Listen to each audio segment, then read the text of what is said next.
All right, what's going on, everybody? How y'all doing today? Hope everyone's hanging in and hanging out. You know, we are just taking it easy, man. Taking it easy. So, I'm doing. Obviously, I'm sure I've said this, and people have heard me say this before.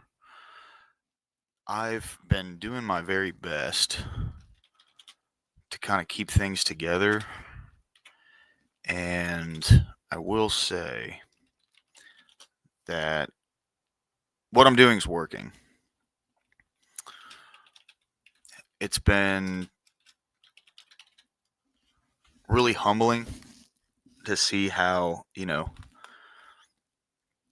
as time has gone on,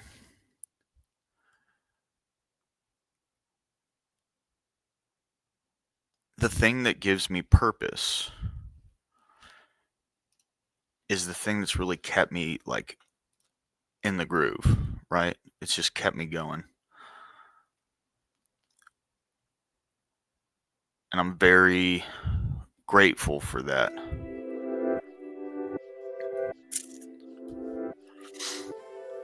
So, I'm kind of just vibing right now. Let's see.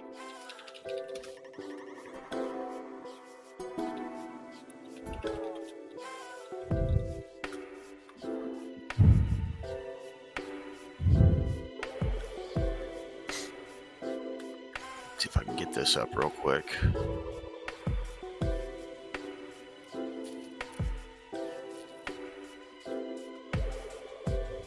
Wanted to read this. So, why having a sense of purpose is important. The dictionary defines purpose as the reason for which something exists or is done, made, or used. Sounds pretty boring, huh? But when you break it down, it turns out purpose is pretty important to your physical, mental, and emotional health. It's that big. I mean, I would agree with that all day long. I have no arguments for it. So what's your purpose? According to researcher William Damon, who wrote A Path to Purpose, it is a stable and generalized intention to accomplish something that is at the same time meaningful to the self and consequential for the world beyond the self. In fact, that meaning intention can help you stay focused on the things that matter most to you, like family, friends, faith, career, and more. It helps you prioritize your life, allowing you to walk away from certain people or activities that don't serve your purpose. It's a main driver to stay motivated when things get tough, so you can set and meet short and long-term goals. And maybe most of all, it makes you feel like you are making a difference in the world. So, I wouldn't go that far in my case, right? I can't speak for other people and the way that they see things go, but I can definitively, I can definitely say that it helps me through the tough times. It's kind of that the aspect of it that keeps me engaged, right? Like, when it brought up here, meaningful intention, for me, that's something that applying intentionality into my day-to-day life, it kind of wrenches me into the present moment, it just keeps me grooving. It's not something that it's authentic, you know? Um,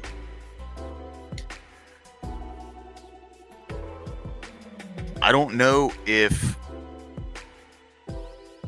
it necessarily translates into making a big change or making me feel like I'm making a big change. This is a better way to word it. Um, but I also have like an insignificance complex, and that's not a bad thing to me. I understand my insignificance. I relish in my insignificance. My mind, the other, right? Where I can obsess over my perceived significance and relish in my perceived significance. But for me, when I feel like I'm more significant than I really am,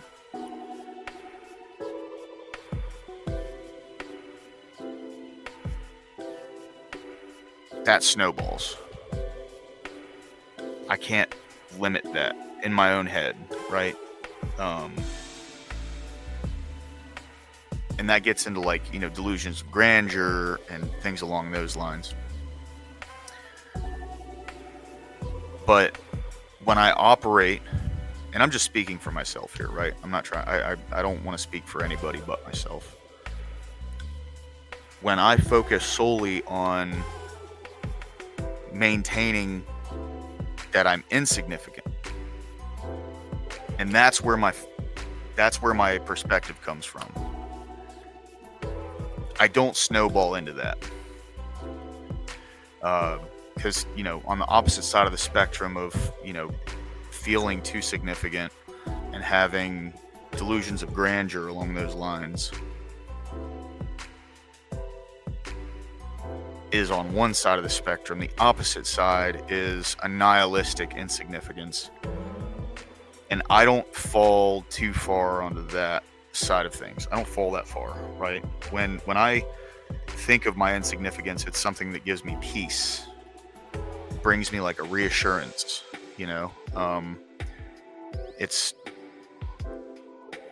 I'm grateful for the fact that I'm insignificant.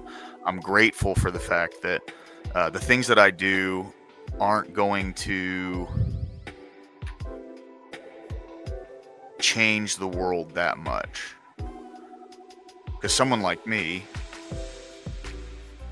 the way I see it is, if the things that I do make that much of a difference in the world, then that goes both ways. That includes the bad things, right? So if I do bad things, I'd make a bad change in the world. Where if I flip that, but don't go to the extreme, being insignificant gives me a good place to be humble. That's just me, though. All right, so think about this. When you have a sense of purpose, you tend to have increased optimism, resiliency, and hope, experiencing joy, happiness, and satisfaction more often, better physical health, a lower risk of death, being a more engaged student, enjoying the process of learning more, feeling a greater sense of belonging at school, increased career satisfaction, being a leader in the workplace, and a higher income. Having a sense of importance is starting to sound pretty good for you, right? See, that's the difference. It's not a sense of importance, it's a sense of purpose. These are two completely different things. Damon believes that people fall into one of four categories when it comes to having a sense of purpose. The purposeful, you found something that is personally meaningful to you and that contributes to the greater good. You've sustained interest over a long period of time, and you can clearly articulate your why. What's going on, Darth Matt? What's going on, Inward? Good to see y'all, man. Good to see y'all. Just having a little moment, I got caught up in a thought loop. I never stream this early, but What?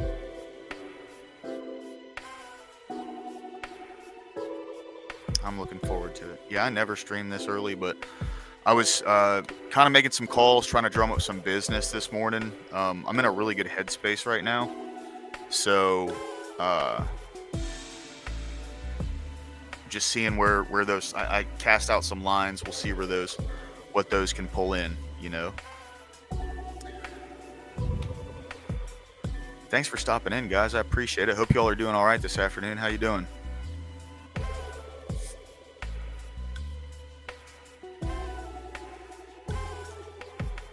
Hey, nice, dude. Nice, man. I love a good day off from work, bro.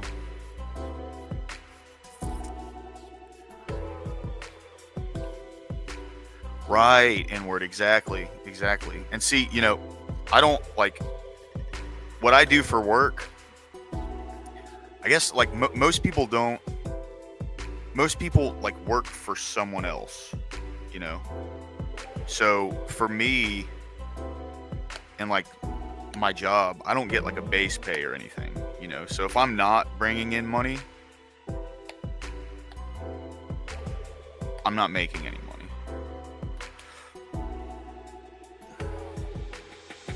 Oh yeah, absolutely, bro. 100%. Good for you, man. Balsania, welcome in, bro. Welcome in. Good to see you, bro. Glad you can make it. Absolutely.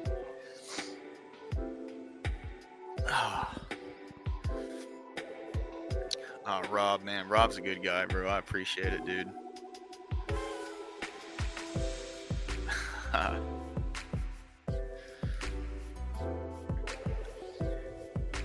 Yeah, exactly. Like, you know, I'm out here on my own, man, you know.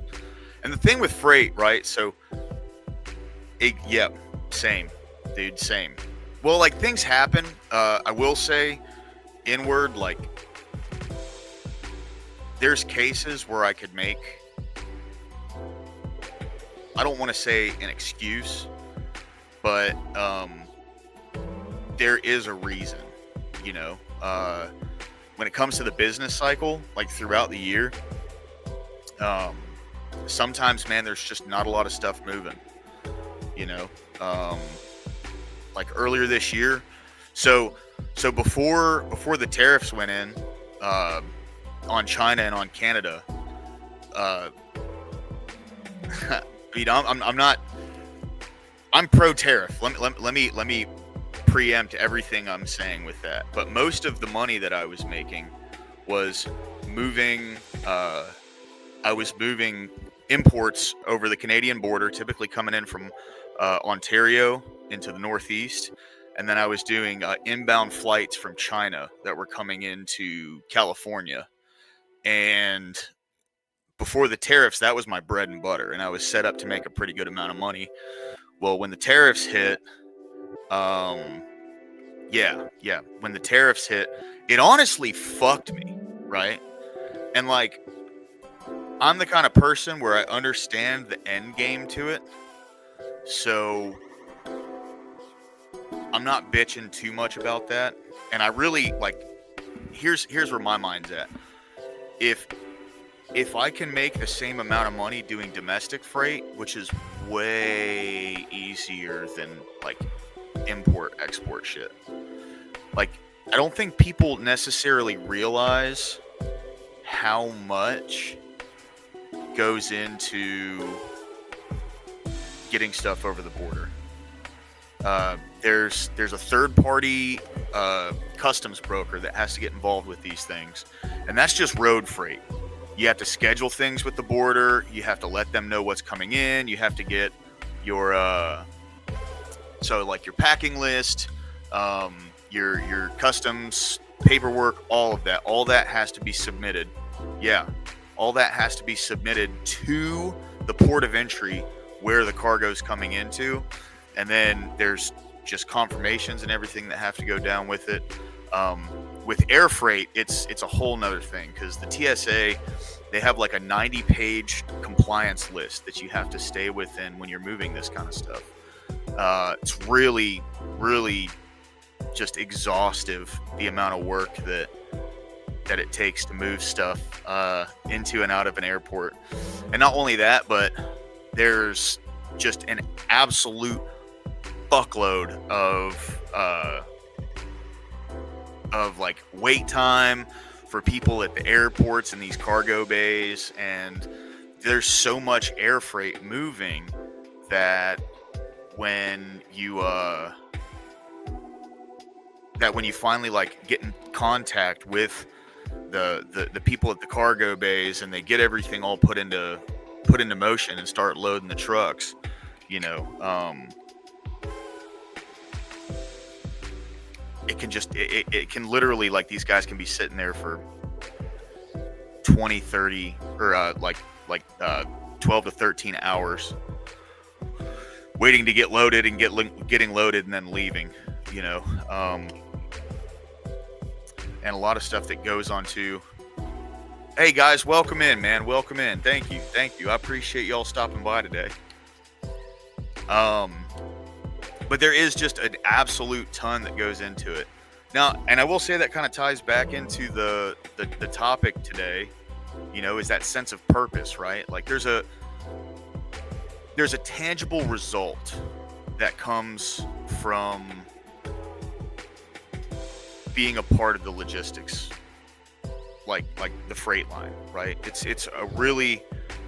gives you a different perspective on the economy, especially when you see, like, you know, how many trucks are moving and what all's being shipped, right? Like, taking my perspective of it from back in 2019 and the difference that was made over the last 5 years has really been an insane evolution in the market, you know, especially with like all of the foreigners that have come into the country over the last few years. Like, at one point in time, you would get like an immigrant who was a truck driver, probably like a third of the time, but the rest of them were all American drivers. Over the past 5 years, that has changed so drastically.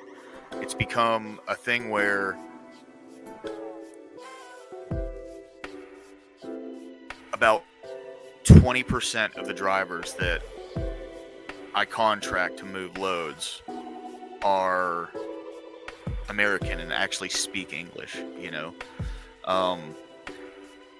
But it still gives me a sense of purpose working directly with these companies, the companies that you know, manufacture and ship goods, right? It's really been something that's given me a lot to think about. There's a tangible result there, especially when, you know, you work with a company for a long period of time and they start to grow, and you know, like, you at least had something to do with that. So anyway, dreamers, you think about it and possibly express great ideas when you have not yet taken any practical action. Dabblers, you have engaged in potential purposeful activities without committing to one in particular or sustaining your efforts over a long period of time. You may struggle to articulate your why. The disengaged, you don't have a sense of purpose in life, and you don't have any desire to need to find one. See, whoever wrote this, see, this is so someone who's purposeful. You found something that's personally meaningful to you and contributes to the greater good. What the fuck does that mean? And then you've sustained interest over a long period of time and can clearly articulate your why. I agree with the second part. This is a bunch of horse shit. Why does something that gives me purpose have to contribute to a greater good? You know what I mean? That makes no sense to me. At all. None whatsoever. Right? If I have a relationship with God, and God has shown me, or you know, at least put into my life an opportunity to do something that I love, and it has nothing to do with other people, how does that contribute to the greater good?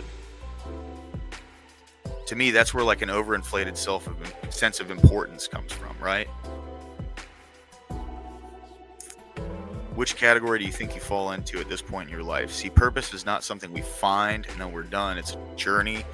And on this journey, we are always taking action to better understand and fulfill our purpose. This is a bunch of fucking hippie shit.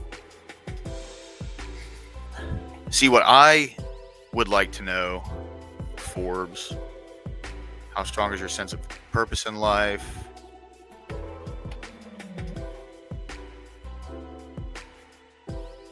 VIA character strengths.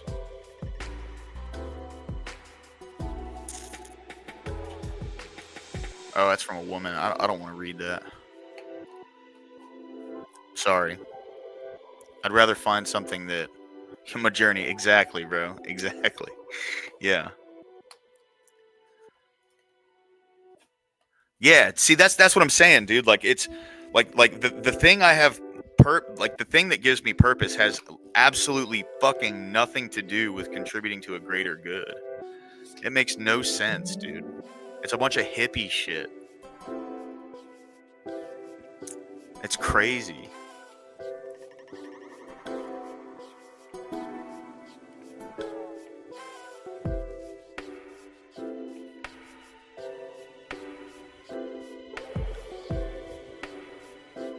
Oh, that's that's like Quora. Here we go. Harvard Business Review. I'm not exactly a huge fan of Harvard, but I could definitely,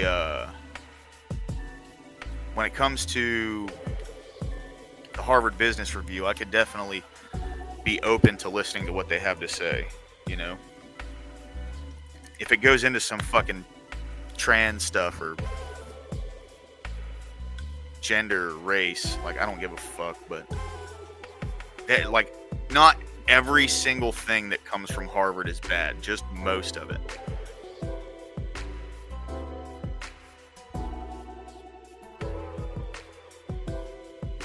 Yes, and word, you're right. It does contribute to the greater good. It's the lifeblood, you know? So, like, I can see that to a degree, but what I'm saying is, like, a sense of purpose doesn't necessarily require that, right? Like, to me, that logic... Yes, exactly. 100%. It's just not why I do it. Yeah. Right. Because, see, like, so here's my thought on that. If contributing to the greater good is a prerequisite of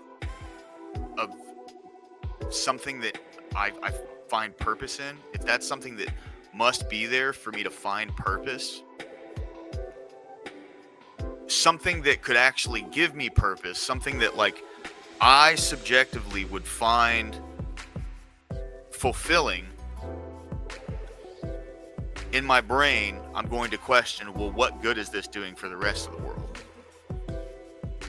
And I think that's the most important thing, right? Is I don't owe the world shit, and I don't think anybody does. You know what I mean?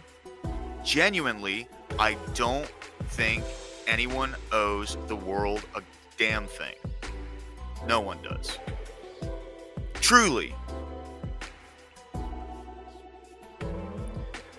And operating off of that mindset, because I've operated off of that mindset.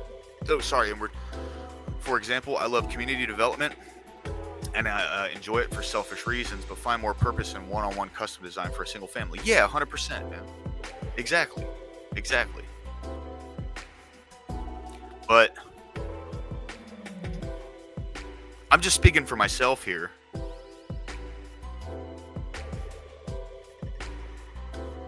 When I operate out of an idea of self-importance, I tend to fuck things up a lot more than if I just did it, right? I don't owe the world anything. If what I do helps the world out, that's great. That's a byproduct, though. That's not my goal. I didn't make this world.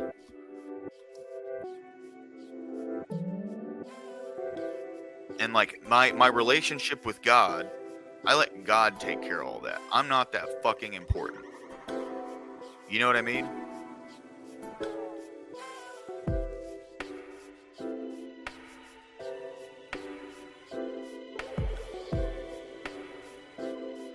That's the reason why my relationship with God is so important, is because, like, the way that I look at my good deeds is like, this is something that God did, right?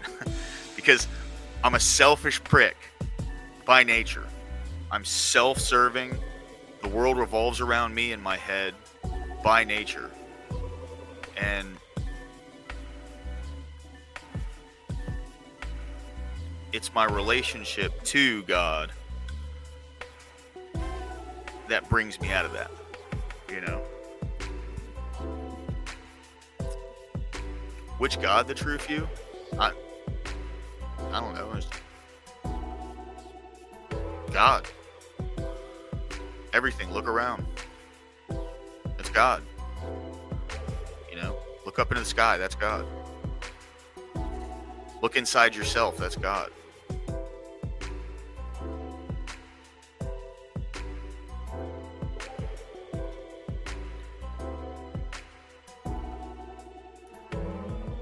But it's God that helps me do things for other people. Or at least, you know, works through me to do things for other people. Because my first thought is never 1 Corinthians 8:5. I'll pull that one up.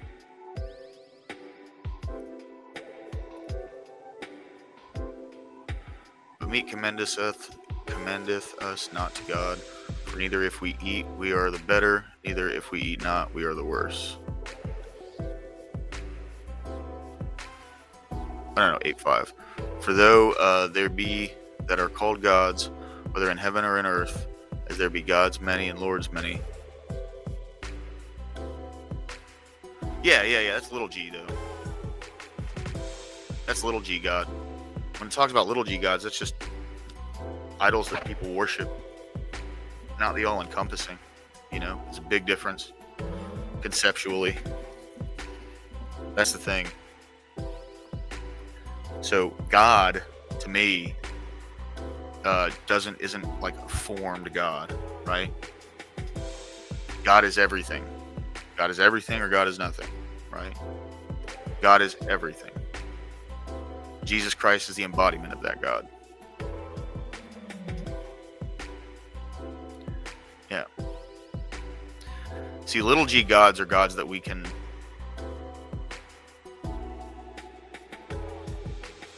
form into something.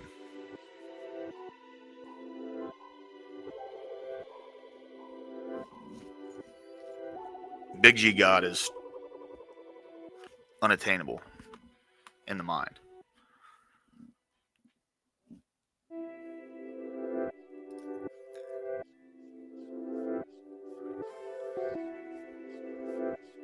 Yep. But to us, there is but one God, the Father, big G God, uppercase G God, of whom are all things, and we in him, and one Lord Jesus Christ, by whom are all things, and we by him. Christ is the Word, an embodiment. Big G God is the all-encompassing.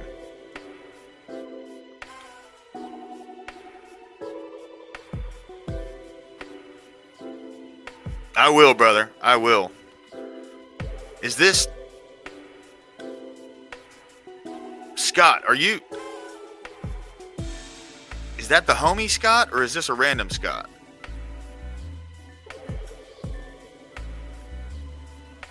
Hey, what's going on, dude? Thanks for stopping in, cuz. I appreciate it, man. Yeah, buddy. Yeah. Right on, bro. Thanks, dude. Thanks for stopping in.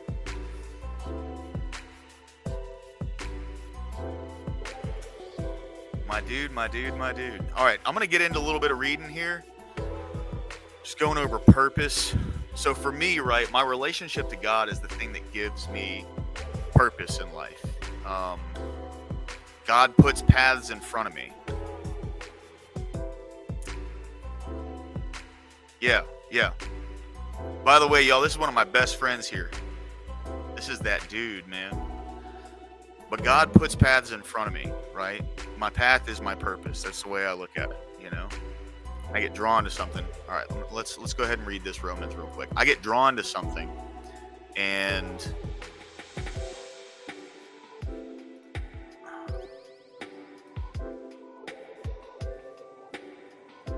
an opportunity opens up. Right, was 8:28, yeah? Okay. Romans 8:28. And we know that all things work together for good to them that love God, to them who are the called according to his purpose. Based. Yep. And only God knows what that purpose is at the present time. All I can do is see the path. I can't see the end result. I have no idea what God wants. I can't make calls. You know what I'm saying? That's the big thing for me in life right now. I'm not the one calling shots. I'm not the one taking the reins. I'm not the one steering the ship. Oh, damn it. Hold on. Alright. My car alarm was going off.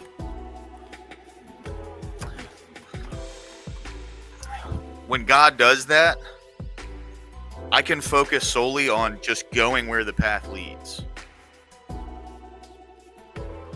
For me. Right? I can't speak for anybody else. I can speak for me, though. That gives me peace. It gives me something to focus on that's right in front of me.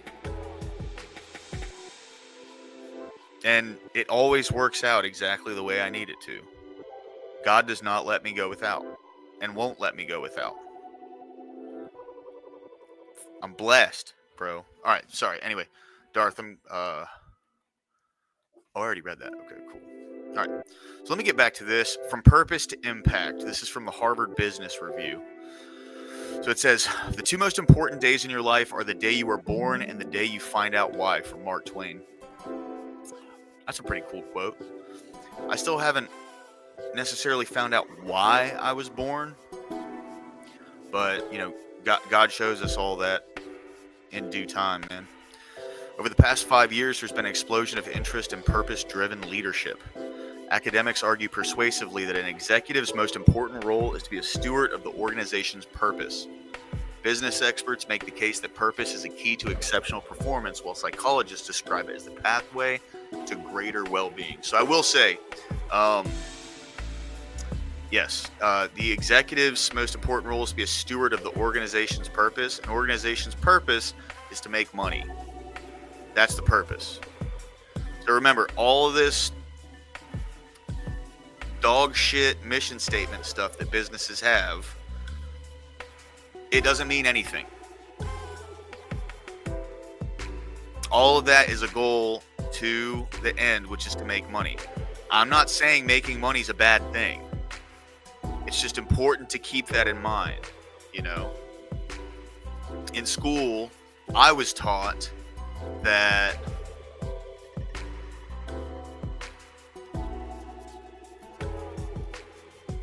mission statements and company values and all this shit was like monumental for these kinds of things, and it's not. It isn't.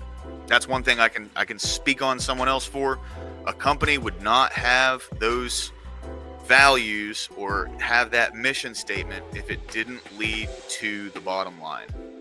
Otherwise, it would be something completely different. It's a demographic targeting. That's what I meant the second time. Oh no, you're good, bro. You don't have to apologize for nothing, Darth, man.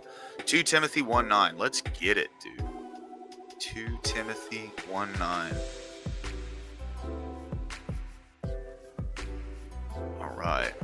I'm going to start at 8 if you don't mind, just to get some context for it. So, be not thou therefore ashamed of the testimony of our Lord, nor of me his prisoner, but be thou partaker of the afflictions of the gospel according to the power of God, who has saved us and called us with a holy calling, not according to our works, but according to his own purpose and grace, which was given us in Christ Jesus before the world began, but is now made manifest by the appearing of our Savior Jesus Christ, who hath abolished death, and hath brought life and immortality to light through the gospel, whereunto I am appointed a preacher and an apostle and a teacher of the Gentiles. Hey, Gentile pride, gentlemen. Gentile pride. Okay, we need Gentile History Month, and I want a day for Gentile visibility, because right now us Gentiles are being oppressed. You know what I'm saying?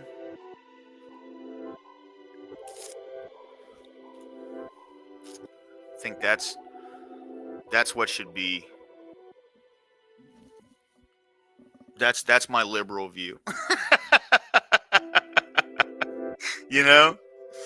I'm just kidding. Anyway, so doctors have even found that people with purpose in their lives are less prone to disease. Purpose is increasingly being touted as a key to navigating the complex, volatile, and ambiguous world we face today, where strategy is ever-changing and few decisions are obviously right or wrong. Yeah, that's definitely true, man. I mean, you know, in going through life, especially in changing myself and trying to do better for myself, things have happened where, you know, either people did get slighted or they feel like they've been slighted, and you can't avoid that. It just is what it is, right? You can't make everyone in this world happy.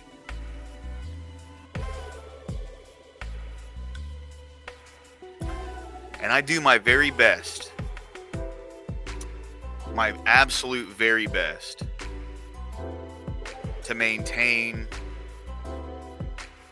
a level of mutual benefit between me and all the people that I interact with. I'm a true capitalist, right? I feel like voluntary exchange is the best system for a society. So far it has been.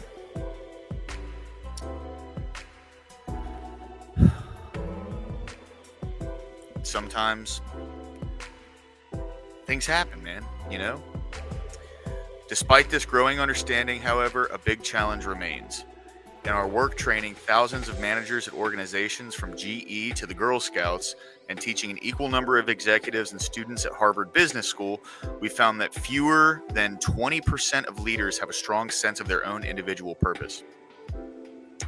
So are they really leaders then? That's terrible. So a leader, in my eyes, right? And this is based off of people who, like, bosses I've had in the past. Okay. I don't consider myself a leader by any stretch. I'm a team guy, right? Like, I like to be part of, not the quarterback, if that makes sense. That's just where my strong suit's always been. You know, I'm one of the workers, not the foreman, right? And every leader I've ever respected was somebody who knew the goal, they had it in their mind, they had a strong sense of their own individual purpose, as it's saying here. What this is saying, though, is that fewer than 20% of people, in whatever, you know, study this is referencing or whatnot, have that strong sense of purpose. It's insane to me. Even fewer can distill their purpose into a concrete statement. They may be able to clearly articulate their organization's mission, thinking of Google's to organize the world's information and make it universally accessible and useful to who? To who, Google? To who? or Charles Schwab's a relentless ally for the individual investor. But when asked to describe their own purpose, they typically fall back on something generic and nebulous: help others excel, ensure success, empower my people. I mean, those are just as cliche as these right? These are mission statements. What's funny is, like, I was just talking about this a minute ago, and now they're bringing this up. A mission statement isn't a purpose. It's literally like corporate propaganda, right? If that did not serve the purpose of bringing in enough revenue to make a profit and grow the business, they wouldn't operate under that paradigm. That's not how business works. It never will, or it never has, and it never will. Any business that values their principles over the bottom line will go under.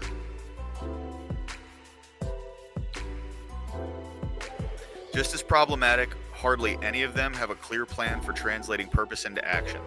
As a result, they limit their aspirations and often fail to achieve their most ambitious professional and personal goals. See, so it's conflating people who they say are leaders, right, with corporations.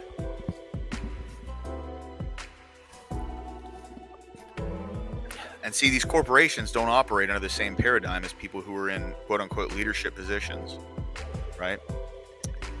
Corporations' main goal is to make money, to acquire assets. That's it. It's a good thing, right? There's nothing wrong with that. It's just important to understand that concept. It's like, look, it's a cold world, man. It's a cold, rigid world. That's where God comes in. God gives it the light. God gives it the warmth. God gives a transcendental purpose. Oh, thanks, Abe. Good to see you, man. Welcome in, bro. Welcome in. If you feel like jumping in and bullshitting with me for a minute, please do, my friend.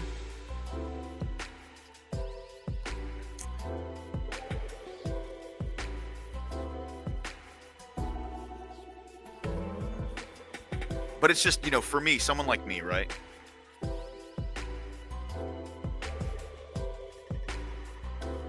Maybe I have a tinfoil hat on right now, okay? But I believe, truly, that what I learned in public school was taught to me to put me in the mindset of someone who would buy into marketing. I don't think that's too much of a foreign concept, right? And it totally makes sense. Our country has the largest consumer market in the world. Absolutely, bro. 100%. Absolutely. And I would go even further and say it's purpose that makes me truly appreciate happiness when it's here. Because happiness is fleeting, right? It comes and goes, it comes and goes, it comes and goes, it comes and goes. And I ask a lot of people, what do they want? Like friends of mine, what do they want in life? And they say, well, I just want to be happy. Well, it's like, well, then you're gonna get what you want. Very little. Yes, sir. That's right, bro. 100%. You're gambling on getting what you want, and it's not something that is tangible. It's not something that you can hold on to. We're human beings, right? We're not programmed robots. Happiness is just a chemical reaction that goes on in the head, right? Purpose is not. Purpose is fundamental. Purpose is the thing for me that drives me through the tough times And then when happiness arrives and God blesses me with the gift that is happiness, I appreciate it so much more. And that appreciation for God's blessing of happiness will help me drive through the rough times again. It'll get me through that, right? That's why, like, I'm not one to necessarily say, like, well, you can just make yourself happy. That's not true, you know.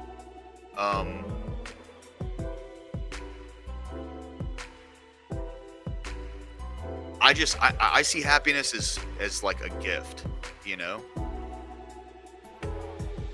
It's a gift that's given to differentiate the good from the bad in my life. And the bad times come, and that purpose is the thing that'll drive me through that so I can navigate this thing that we're in right now. And that's just for me, you know. I can't speak for other people. Yes, exactly. Happiness and joy are fleeting results gained from purpose. 100%. 100%. And purpose is the car that drives me through Sad Town. You know what I mean? But you know, I'm more of a road rage kind of guy. I'm more getting mad if anything, you know. But yeah, the happiness, man, it's a beautiful thing. The joy is a beautiful thing. But God's what gives me purpose. And God's what gets me through tough times. And like they say, you know, God won't give you anything that you can't handle. What is some rando dude at GE's own individual purpose, though? Might not be the same as you, what guys are talking about. Then the article says, oh, by the way, it's a leadership purpose, and we are going to change it. Yeah, right, exactly. Exactly.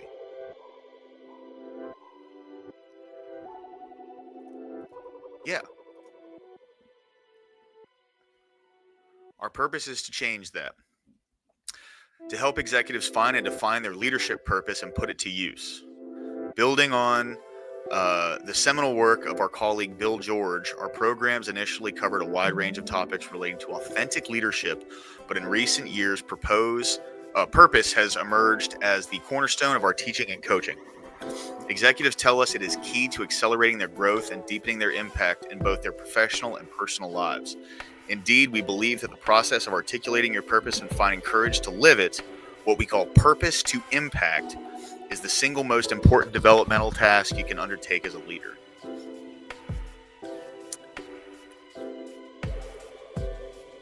Boom. Yeah.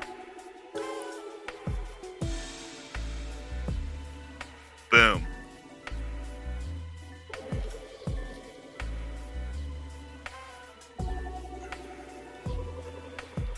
And then I would even go as far to say success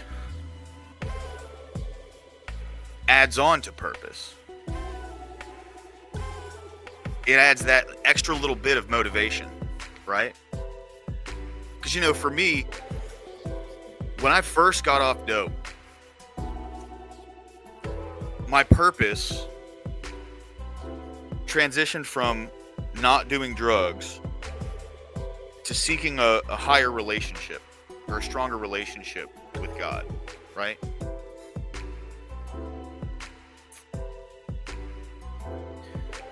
It was the only piece not fleeting is in the equation's purpose. Absolutely. Yeah. Yeah. But see, I made my purpose to make my relationship with God stronger. And that happened.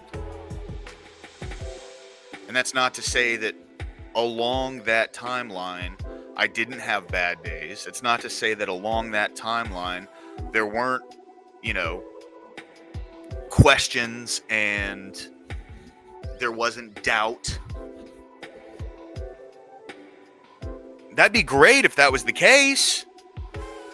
It'd be amazing if I could go through life and never doubt myself and never have a hard time.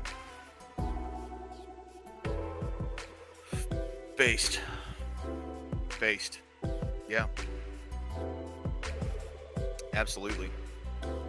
In whatever way he sees fit.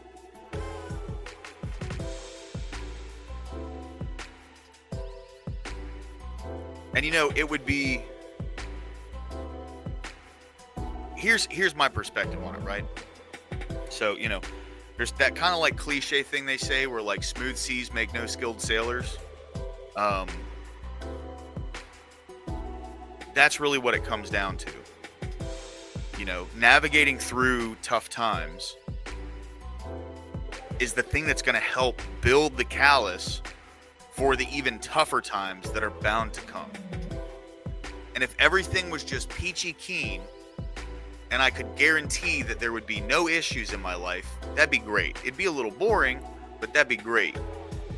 I feel someone like me, though, I would take the good times for granted and manufacture problems in my head. Most people's purpose is the everyday grind, hustle for money, for their family, or own selfish reasons. These corps will use that to the end. Absolutely, yeah. And they'll say, well, if that's it, and like I've heard this before, especially with some of those self-help bros, where they go, well, if that's your only goal, you're not going to get it constantly, so you're never gonna be satisfied. You need a good why. It's like, well, these corporations don't actually have a why. That's what they operate off of. That's literally, there are entire fields of study specifically geared for what helps make the most money, right? Entire fields of study for this. And of course, those things aren't published to the general public because if they were to publish those and people were to utilize these things, they would make less money. Bottom line. Because the way this world operates is there are, outside of God, I'm talking from like a secularist point of view, right? Outside of God, the way this world operates is the people on top do everything they possibly can to stay on top. And if that means hindering the competition and manipulating the market, the free market, to meet their needs, they'll do that.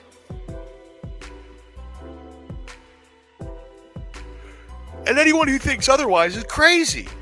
You have to be crazy to think that the people who, think about BlackRock, for instance, okay?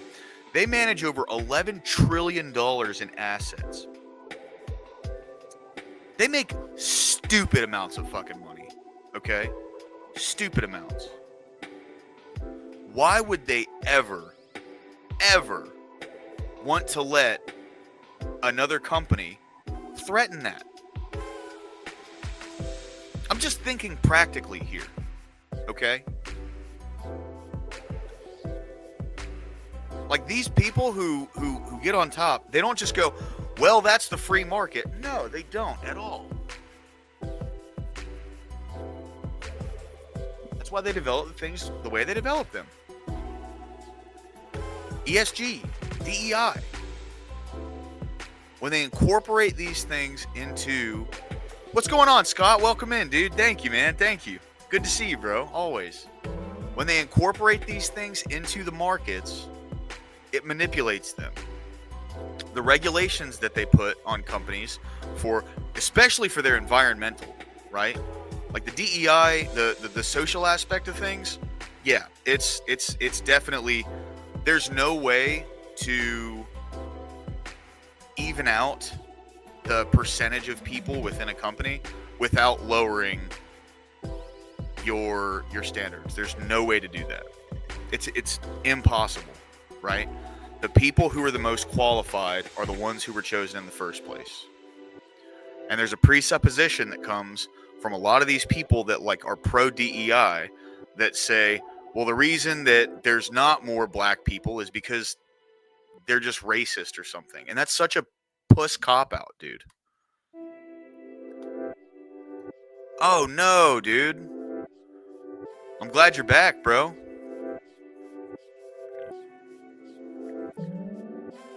But it's such a puss cop-out that instead of looking at something for what it is... See, so I'll say this, right? It's really funny to me how, on one hand, they'll say, well, the reason that black people don't commit so many crimes and the reason that they're so held back in society, it all stems from the fact that they have this incredibly marred past of like discrimination and, you know, generational trauma or whatever it is, okay? But then in the same breath, they'll say there are tons of incredibly qualified people to work positions that are like 6 figures or whatever a year. And I'm not saying either or, right? What I'm saying is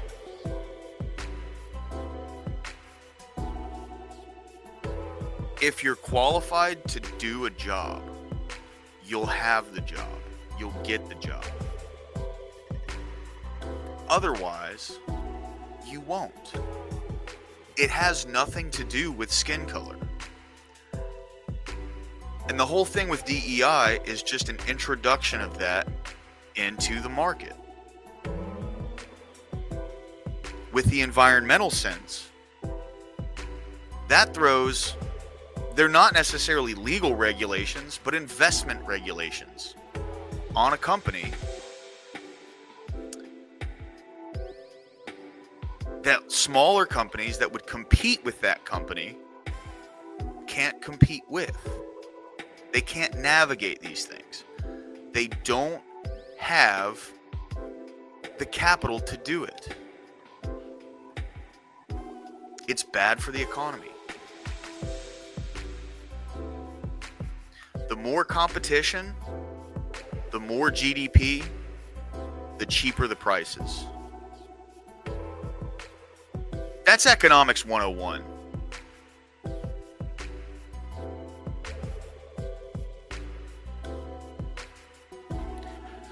And I think it's best if we were just to let the market decide on its own. We did that for a while.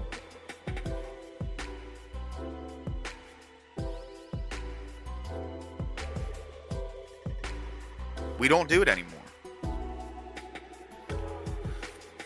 Hopefully we get back to that.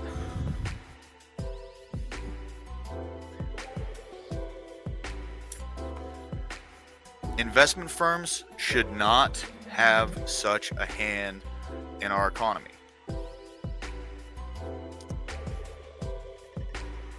Consider Dolph Van Den Brink, the president and CEO of Heineken USA. Working with us, he identified a decidedly unique purpose statement to be the Wuxia master who saves the kingdom. What is a Wuxia master?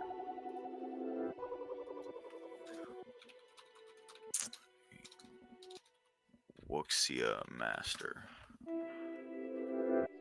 All right. Wuxia master is a skilled martial artist who has achieved a high level of mastery in the martial arts and often possesses supernatural abilities through internal energy cultivation. It sounds kind of fucking gay, dude. I'm not gonna lie.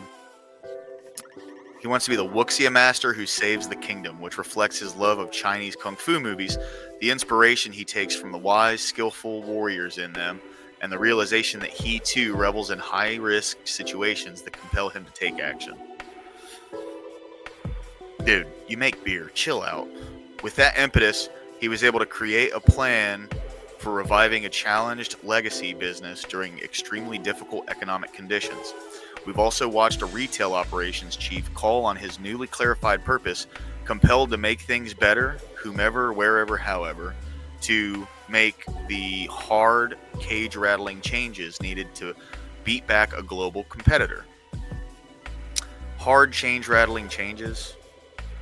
And we've seen a factory director in Egypt use his purpose, create families that excel, to persuade employees that they should honor the 2012 protest movement by not joining the marches, but by maintaining their loyalties to one another and keeping their shared operation running. The 2012 protest movement. Was he talking about the Tea Party? Yes, 100%. Absolutely, Scott. What was that thing? It wasn't Evelyn Rothschild. I think it might have been Evelyn Rothschild who said, "You give me control of a country's money. I care not who makes its laws." Was that Evelyn Rothschild? I think it was Evelyn.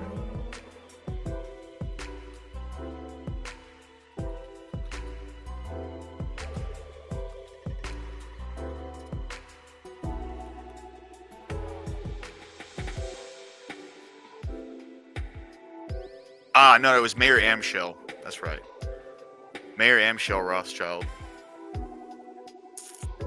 Yeah.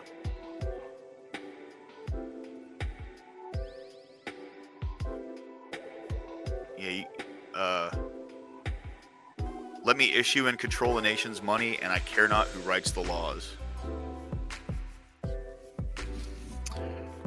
You know what the Rothschilds symbol on the front of their loan bank was? Anyway, we've seen similar results outside the corporate world. Kathy Snook is a retired Army colonel who's been struggling to re-engage in work after several years as a stay-at-home mom. But after nailing her purpose statement to be the gentle, behind-the-scenes, kick-in-the-ass reason for success, something she's done throughout her military career and with her kids, she decided to run for a hotly contested school committee seat and won. And we've implemented this thinking across organizations. Unilever is a company that is committed to purpose-driven leadership. And Jonathan Donner, the head of a global learning there, has been a key partner in refining our approach. Working with this company and several other organizations, we've helped more than 1,000 leaders through the Purpose to Impact process and have begun to track and review their progress over the past 2 to 3 years. Many have seen dramatic results ranging from 2-step promotions to sustained improvement in business results. Most importantly, the vast majority tell us they've developed a new ability to thrive in even the most challenging times.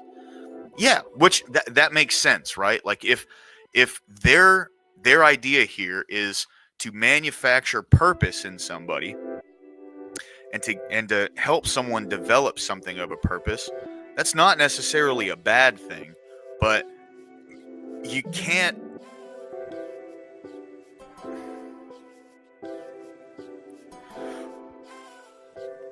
I'm trying to think of the right way to word this.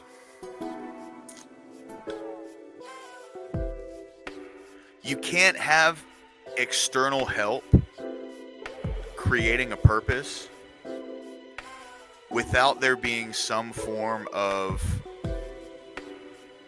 insertion of self-interest into the purpose that you're instilling into somebody.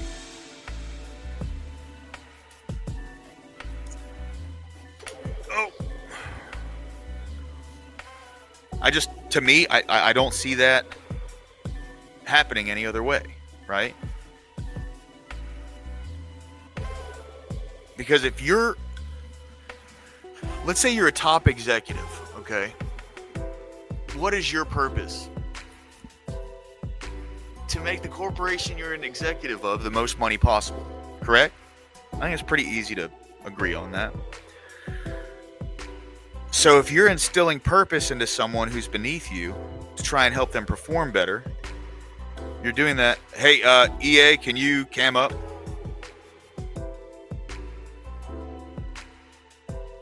Oh, cool. What's up, EA Audit? It's good to see you, man. How you doing? Yeah, how you going? All right? Good, man. Just hanging in. How are you? Yeah, not bad. Right on, brother. Right on. Yeah. Sorry, what was you talking about there? Oh, just so going through like sense of purpose and this is a Harvard Business Review article about people instilling purpose into folks that are in like big business. In the big business sense, what I was saying was, it's hard to imagine that these big corporations, when they're doing their work to instill purpose into the people that work for them, that they're not instilling a purpose that is of self-interest to the company who's instilling it, right? So like, if I'm a corporate executive and there's someone who's in a leadership position below me, and I'm going to instill purpose into them, my purpose, which is to make the corporation as much money as possible, is going to be factored into whatever purpose that I try to instill into that person. Does that make sense? Yeah. Yeah, I mean, it makes sense if they're making money, yeah. Right. Because I'm there to make the corporation more money. So if I'm going to do something, there's going to be an inherent element of self-interest in whatever purpose I try to instill in someone, right? Where the whole goal of this is to come back to the main point that God, for me, is the purpose. God is the giver of purpose in my life. How do you know that? Just because of all the changes that God's made in my life, man. Yeah, but how do you know that that's down to God and not down to you? Because when I tried to drive my life, I took when I was taking the wheel and I was making all the decisions and thought that I was the one that had the purpose in mind and everything, I drove my life into a ditch over and over and over again. And I would So get you're the a car out. failure. You're a failure, and God's like the salvation. Correct. Yes, exactly. Wow, man. Yeah. Well, that's a big admission, isn't it? Yeah, 100%. What if somebody's not prepared to admit that? That's on them. But how they can get the same salvation? I mean, I don't know. That's not for me to decide, bro. You know, I mean, don't get me wrong. I'm talking here from somebody who is in desperate need of spiritual refreshment, shall we call it? Yeah. I get it. I don't. There's so many things that I disagree with both of the main faiths. Let's like say the main faiths, yeah. But with Christianity, there's so much that I mean, look at the history. You know, 100 years ago or so, if I'd have said this, I'd have been burned at the stake. Yeah. Oh, 100%. Well, I agree. how can you subscribe to a religion that or a God that accepts that? Well, so I'm not a person who believes in predeterminism. I believe in free will, and I believe that there are people who they claim subscription to things and then do evil things with that claim to subscription, right? Yep. So I don't attribute the evils of man to God. That's just not something that I do myself, right? So I will say this. I was an atheist until about 7 years ago. And 7 years ago, I was a drug addict for a long time. Hey, thanks, old Joe. Thank you, man. I appreciate you, brother. But 7 years ago, I just realized that my life had gone nowhere. I was, facing a lot of legal issues. There was just a lot of shit going on in my life. And I started on a relationship with God, with a God that I did not believe in at that time. So I did that through action. And I'm just telling you my own personal experience, okay? I can't say what will work for you. All I can do for me is tell you what worked for me, and hopefully if it makes a change and something happens, dude, I really hope that, but I started with prayer, and the thing I was praying for, I prayed this 3 or 4 times a day, but the thing I was praying for was for a relationship with God. I asked whatever it was, right? Like, to me, God isn't something that I can truly conceptualize. There's like an idea of what God is, but I don't truly understand God, and I never will, and I don't even try to. But what I started doing was praying to something I didn't believe in, right? And asking for a relationship. That's what I wanted. God, please help me build a relationship. God, please help me build a relationship. And over time, those prayers morphed and changed. It was less about me getting something that was external, like, hey, God, change this situation for me. Hey, God, bless me down with a car or, rent money or whatever. And it was more of, God, please guide me and show me what I need to do in this situation. God, please, I want to be honest today. I want to be responsible. But why Christianity? So about a year ago, it was like 6 years that I just had a relationship with this kind of I don't even know what I considered God at that point. Why does it have to be any religion? I mean, with that thing, you said you're searching for this relationship, right? Okay, and then, but what? So why do you need any of the Why do you need any of the religions to do that? So I will say this is just my own personal experience. So when about a year ago, I noticed that my fundamental values that I had gained through having a relationship with God match up a lot more with people who are in Christianity. And I mean, like when I look at Jesus and who Jesus was, that is what, if I could emulate something or someone in my life and do everything I possibly could to be more like that person, it would be Jesus. Right? And what did Jesus essentially said his thing, right? He said his thing, he done his thing, right? Yeah. And then he said, go forth and multiply, right? Which has been translated, doesn't it, nowadays? Yeah. Right? So why do people, where is it, where he didn't say, I'm doing all this so that you can go off and sin and then later on start blaming it on me. Correct. That drives me up the wall, that does. And as I said the other day, the other thing, that God is a man. That's ridiculous. So God's everything, isn't he? No, and I get where you come from, right? I understand that. I understand that. And I'm not one to speak on what other people should believe. I can't do that for myself. And the reason I can't do that for myself is because it doesn't matter what one person told me to bring me to where I am today. It was a collection of the character of all of the people that I met in my life that followed this way of life, that brought me to this way of life.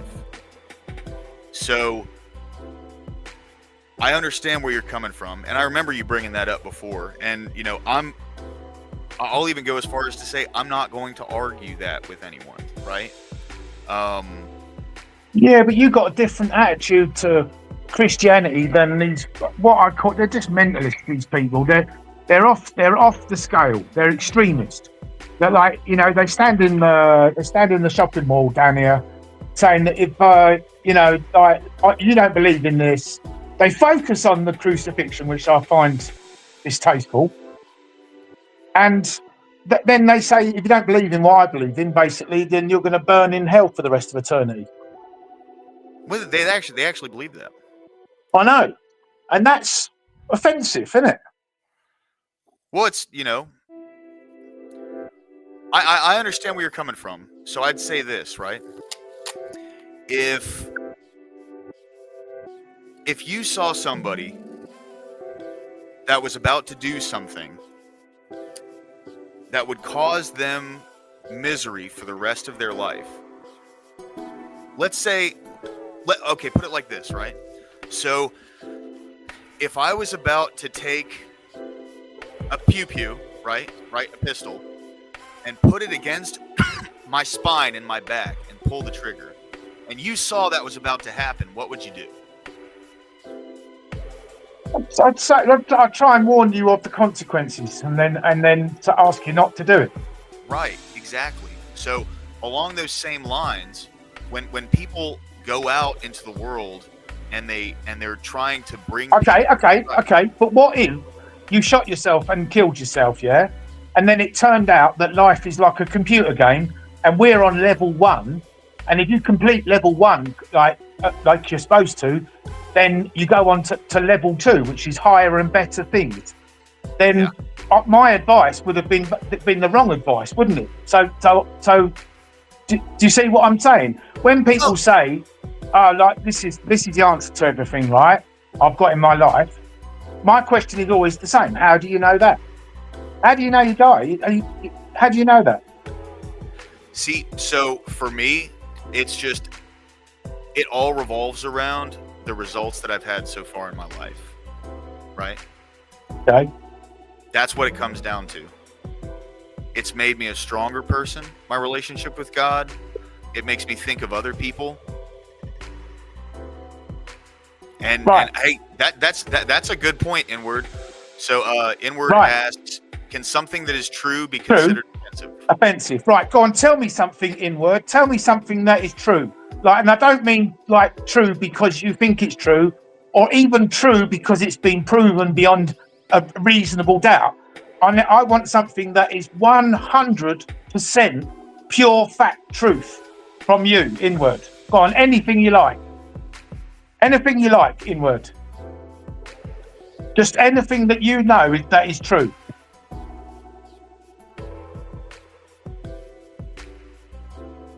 Yeah, what would you say that is true? Me? Yeah. Oh, that one day that we're going to die, and there will, at some point in time, there will be nobody on Earth who will remember us. What if we're in a simulated universe? That's very fair. So even though I'm not saying that what you've just said is untrue, right? But there is always going to be that element, even if it's 0.001%. There's always going to be that element that it might not be true, because it might not be a case that you live and you die, and that we might not even be alive if it's a simulated universe thing or whatever. I'm not saying it is, and I'm not saying it isn't. I'm just saying what you've just said. There's that little tiny element of doubt about it. Like, because I've said that before. The only thing we really know is we don't know. Otherwise, you don't know anything. Yeah. I mean, actually, that's an interesting thought. Well, actually, there is one thing, right, which somebody, very clever person, brought to my attention. That is true. That is true, and I mean, physically true, and it's to do with mathematics, of course. It's this: if you've got an amount, right? Yeah. You can double it and halve it, or for all we know, for the rest of the time. That's a fact, isn't it? That's a truth, isn't it? Yeah. Right. That's I can't argue with that. I couldn't argue with that one. Yeah. No matter what amount you give me, I can double or halve it. Scientists don't like that fact, but it's true, isn't it? No matter what amount you give me, how small or how big, I can double that amount or halve that amount. Yeah. That's a fact, isn't it? Yep. I can't argue that one. Yeah. But that's about it. That's about it. I understand that, man. I understand that. You know, it's one of the beautiful things that come with belief systems, where I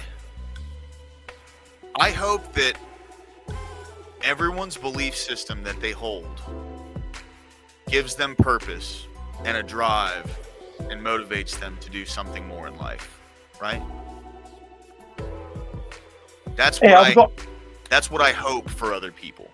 Yeah, but like that's a bit of a inane fact. But even though it is a fact, it must be important because of its truth. There must be an importance to that, right? from the human perception, right? Yeah. But people come up to me and they say that God is this or God is that, or I should be doing this, I should be doing that. My question's always the same. I say, how do you know that? Like, if somebody asked me to prove the fact that you give me any amount, I can halve or double it, I can show you my workings, as it was. Yeah? Yeah. And I've not had that disproven in any way, shape or form. But Inward has brought up, what's Inward said there? It says, would you say it's true that being overweight or obese is associated with a reduced average lifespan? What, as a fact? I mean, it's nowhere near a fact, is it? I guess. Doesn't matter what I'd say about it, Inward, because I don't know, do I? Being overweight or obese being linked to lower lifespan. I have noticed that. I have noticed it, but if I could tell you it as a fact, like that, I wouldn't say it's true beyond any reasonable doubt, or beyond any doubt at all. In fact, not even beyond any reasonable doubt. Although I have noticed people who are near to death do seem to lose weight. Yeah.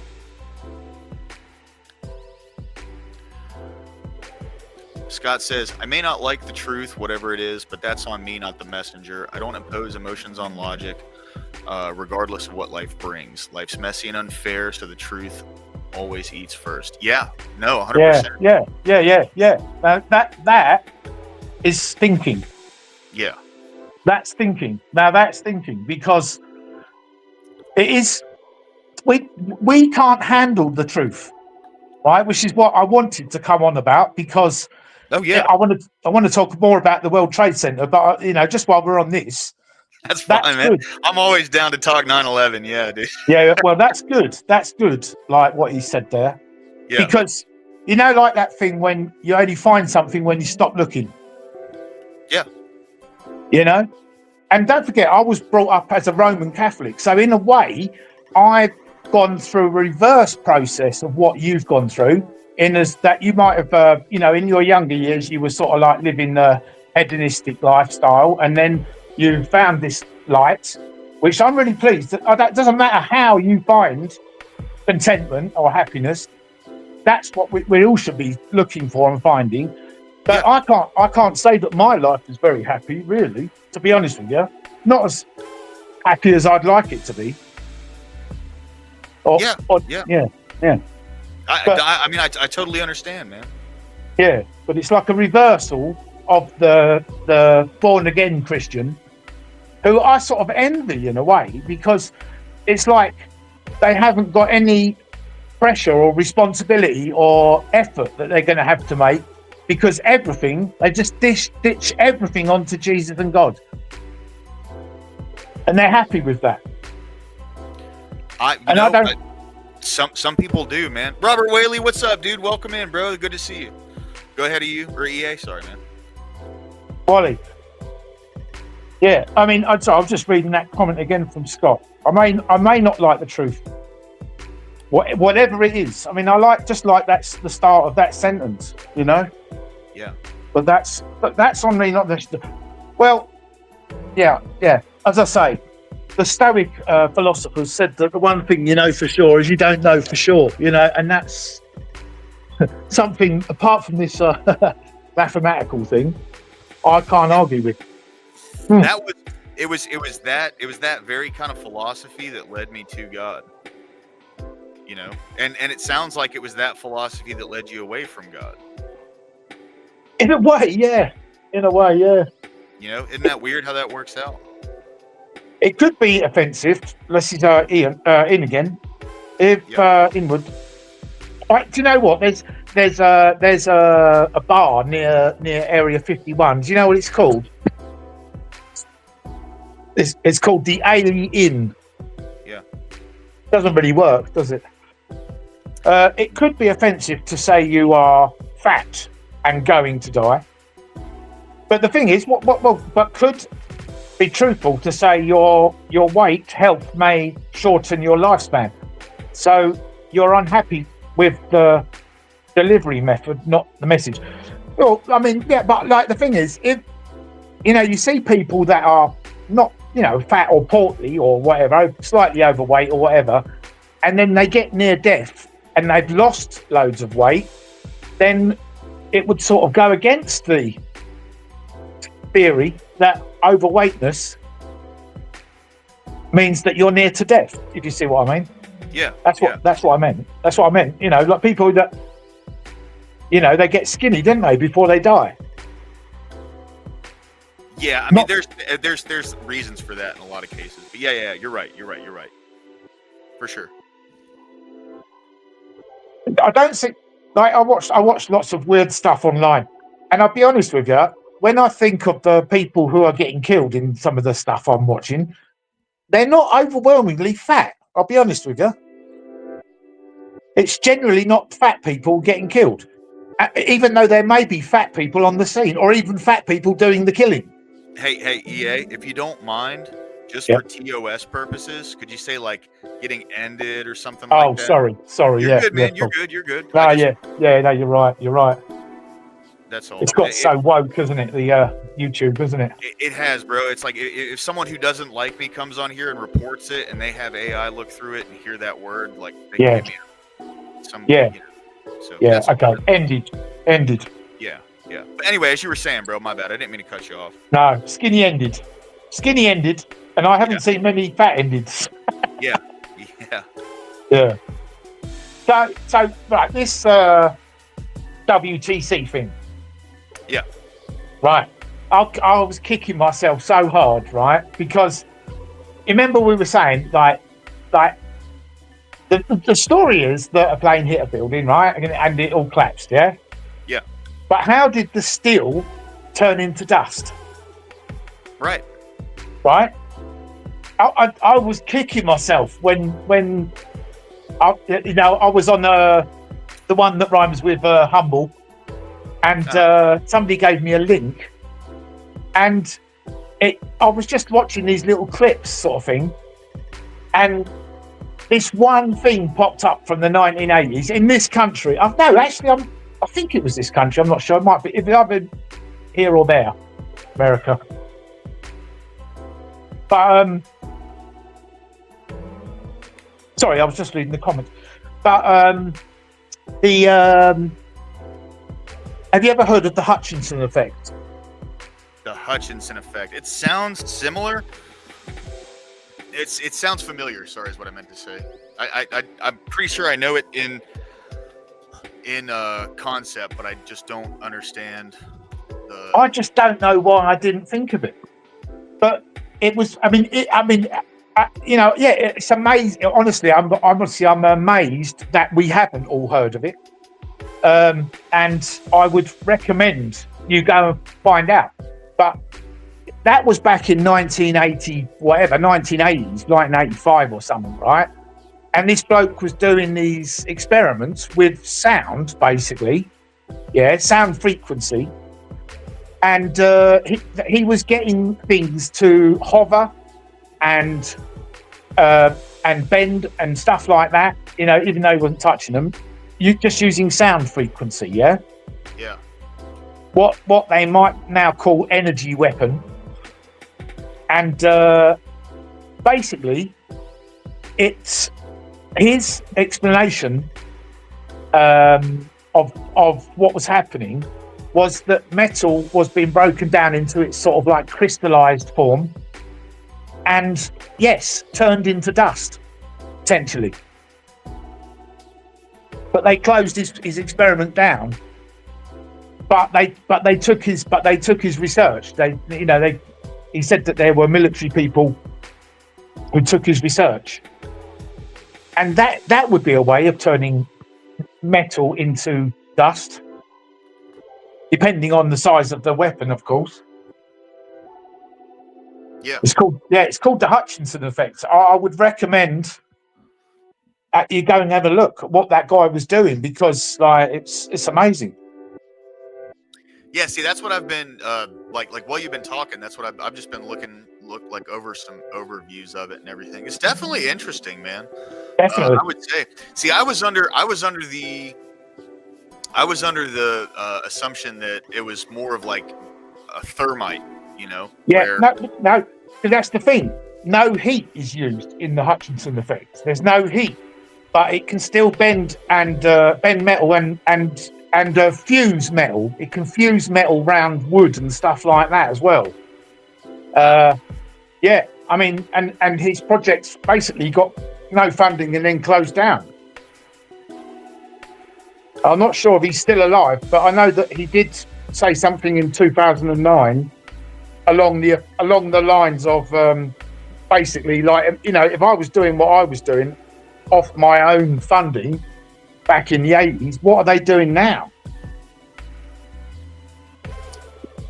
But I mean, if they've got that type of capability, it makes you wonder, doesn't it? Are they going to use it in a war or whatever, or have they used it? And would not doubt it. But it's looking like it's really important what that guy was doing, because if you can get things if you can take, you know, weight out of things like that using frequency and that, then it would be, well, the revolution, wouldn't it? That it would be. I mean, this thing about religion and that, right? Why? I mean, Jesus, right? Yeah, that's 2,000 years ago, right? Then why not Tesla? Because what he was proposing was as profound, I think personally, and Hutchinson, they are proposing things that are as profound as Jesus. If not, then they are like the John the Baptist people that are saying that these things are possible and they are coming. That is to say, you know, free energy for everyone. Well, I mean, you know, Tesla already tried to do that. We see what JP Morgan, all of them did. So here's a replication of the Hutchinson effect. This is more of the levitation side of things. Anti-gravity. But pretty interesting stuff. I have it on I changed the time frame and cut it just in case it's copyright. There's no sound, but well, it wouldn't affect you anyway, would it?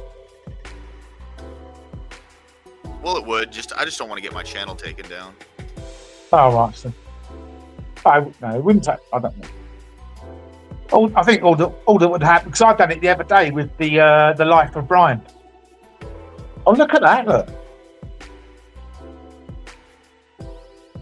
this isn't actually Hutchinson, but I haven't seen this.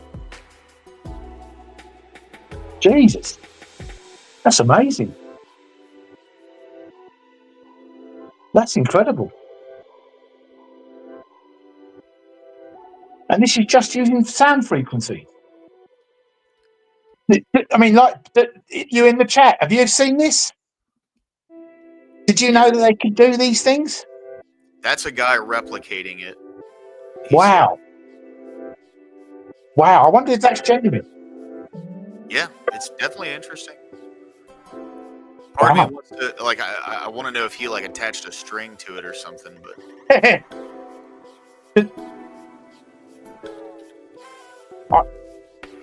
Because I didn't know the Hutchinson effect did have an effect on non-metallic things. I have no idea. That's just something that I saw scrolling through Google. It said there was a replication of it. So, well, there's something else. We said about this last time. How did all the paper survive, and the carpets, and there was a soft tie at the base of the World Trade thing? That's mad, isn't it? Yeah. So that, to me, that would be where, like, the thermite theory comes in. Because thermite is a very controlled, high amount of heat, and if they were to do that staggered on the beams, on each floor going all the way down. As it would fall straight down because one side would go this way, then it would go back this way, then it would go back this way. And if it did that sequentially all the way down, it would fall at free fall speed all the way to the ground. Especially in the way that it did. And it's been funny, like seeing how, recently people have been bringing that up. See, the reason I always ask that question is because it's the one question when it came to 9/11 that I never saw answered, right? Of like, how is it that from the point of impact all the way to the ground, the building literally crumbled? There was no beam standing up out of the wreckage, nothing. It just went all the way straight down to the ground, right? The top didn't break off and go to the side. It just went straight down. So, along those lines, it's been really refreshing seeing people actually asking that question now, because it's like the one question that no one has ever been able to answer to me in any kind of a way that makes sense.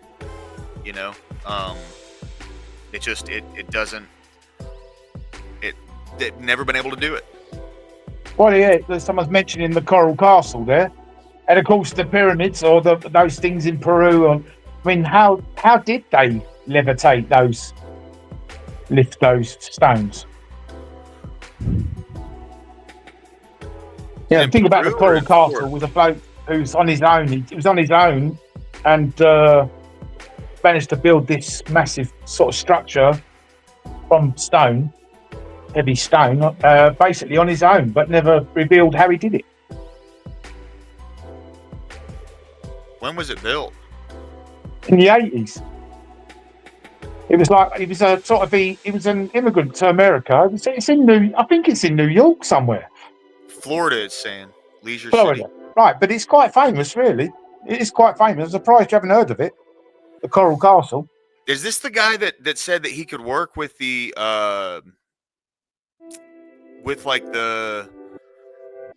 he said but he it's would still work there. with, It's still there. Of the Earth? Yeah. Yeah, basically, yeah. Yeah, Okay. basically. Yeah. Yeah. And I'm Go ahead. I'm with him on that.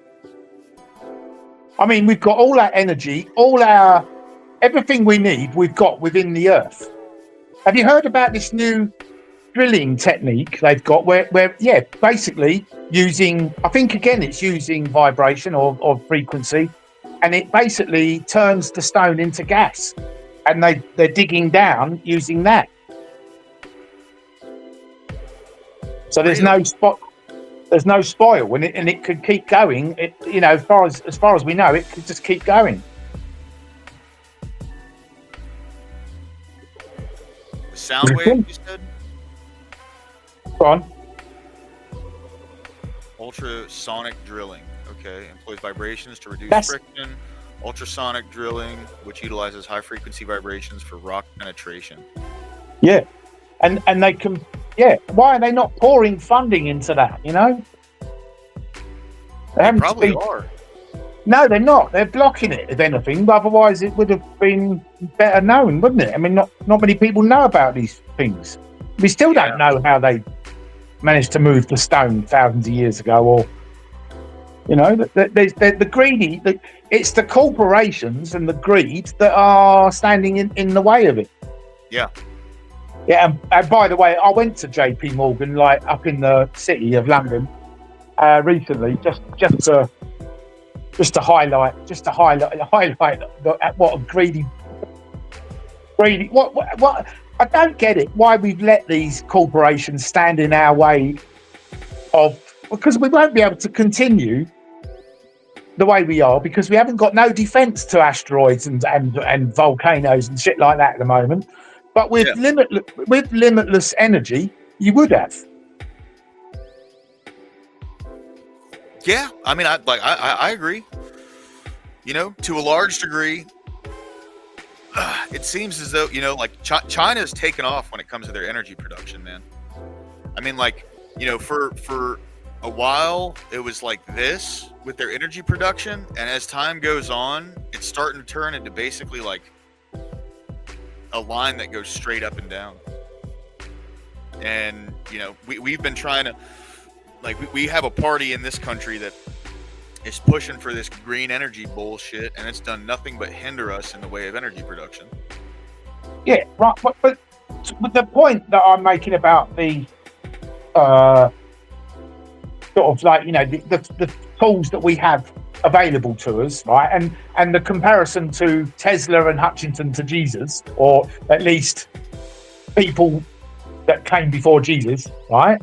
Yeah. It's because, the focus, it's like we're being brainwashed. That's what I feel like, because of this this sort of comforting idea that this thing that will die for all your sins, and then you're sort of going to walk away with, get a good night's sleep tonight, and thinking that you've done nothing wrong, even if you have got a cross to bear. Well, so I personally, I would say that people who genuinely believe that, they actually misinterpret what the message is, right? So the message is that Jesus died so I can still get salvation. That doesn't mean that I can just go and do whatever I want. There's still consequences to the action. What? So salvation is continuing your life, yeah?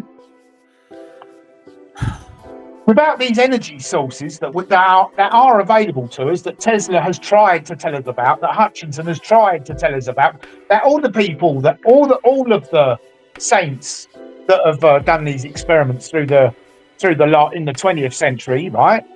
Yeah. And that have been closed down or ended up getting bumped off, like in a restaurant or car crash or something. Yeah.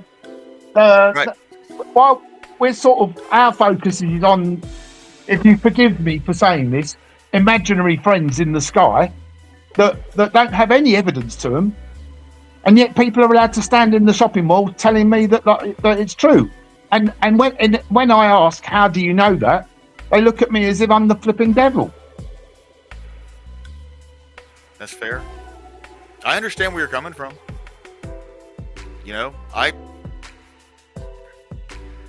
I would say, like, if anything, my Christianity is the thing that gives me a reason to continue learning and seeing what can be done to fight against this, right? Like, it hasn't done very well, though, has it, over the last 2,000 years? It's just been corrupted, isn't it? Yeah. And to me, I would say if it was such a good tool to keep people from bucking the system, it would be promoted by all of the corporations. But it's the exact opposite of recent years. Yeah, well, maybe if there was someone with your thinking in the church, whatever you want to call it, then it might be a bit of a better place to be. But to my mind, and from what I've seen, what I've heard, what I know, what the history says, it's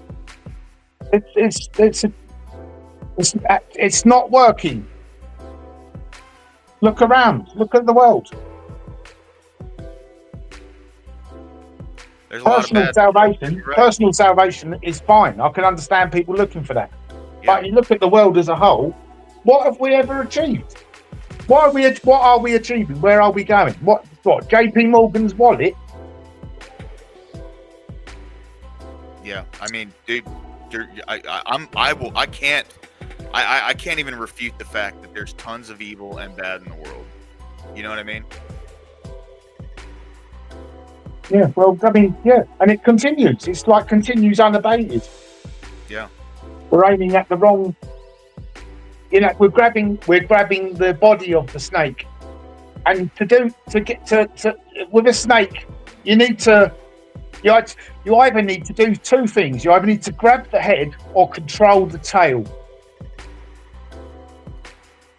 Ideally, do both, but ultimately, you got to get the head. Control the head, and if you can't do that, then you're going to get bit. Yeah. Well, yeah, people don't know. We're not. I've been to protests and what have you, even with 1 million people there, and they just carry on. Yeah. I think it's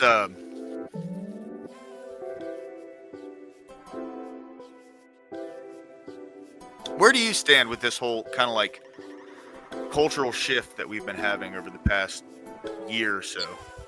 Well, it's all down to greed, isn't it? It's always down to greed.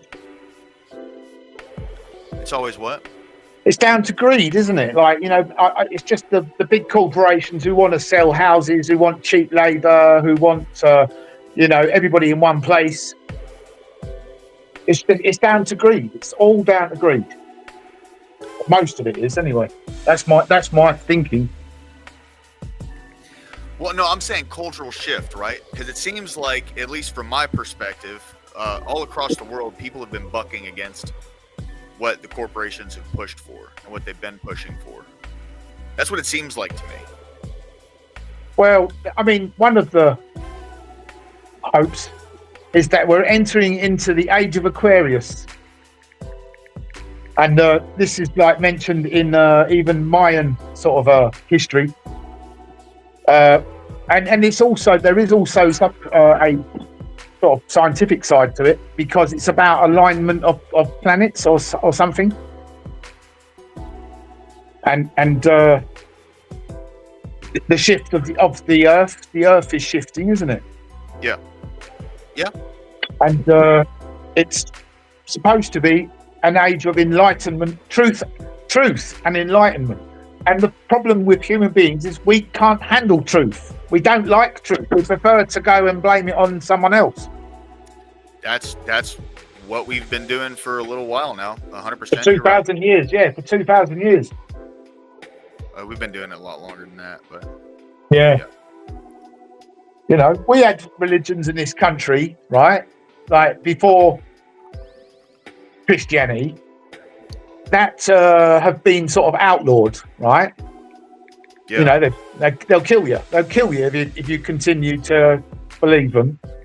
And that's what the problem has been. Environmentally, that's what the problem has been, because these religions, these older religions than Christianity, take account for springs and trees and things like that. The earth, which we now don't. We now look to technology and love one another, and that's it.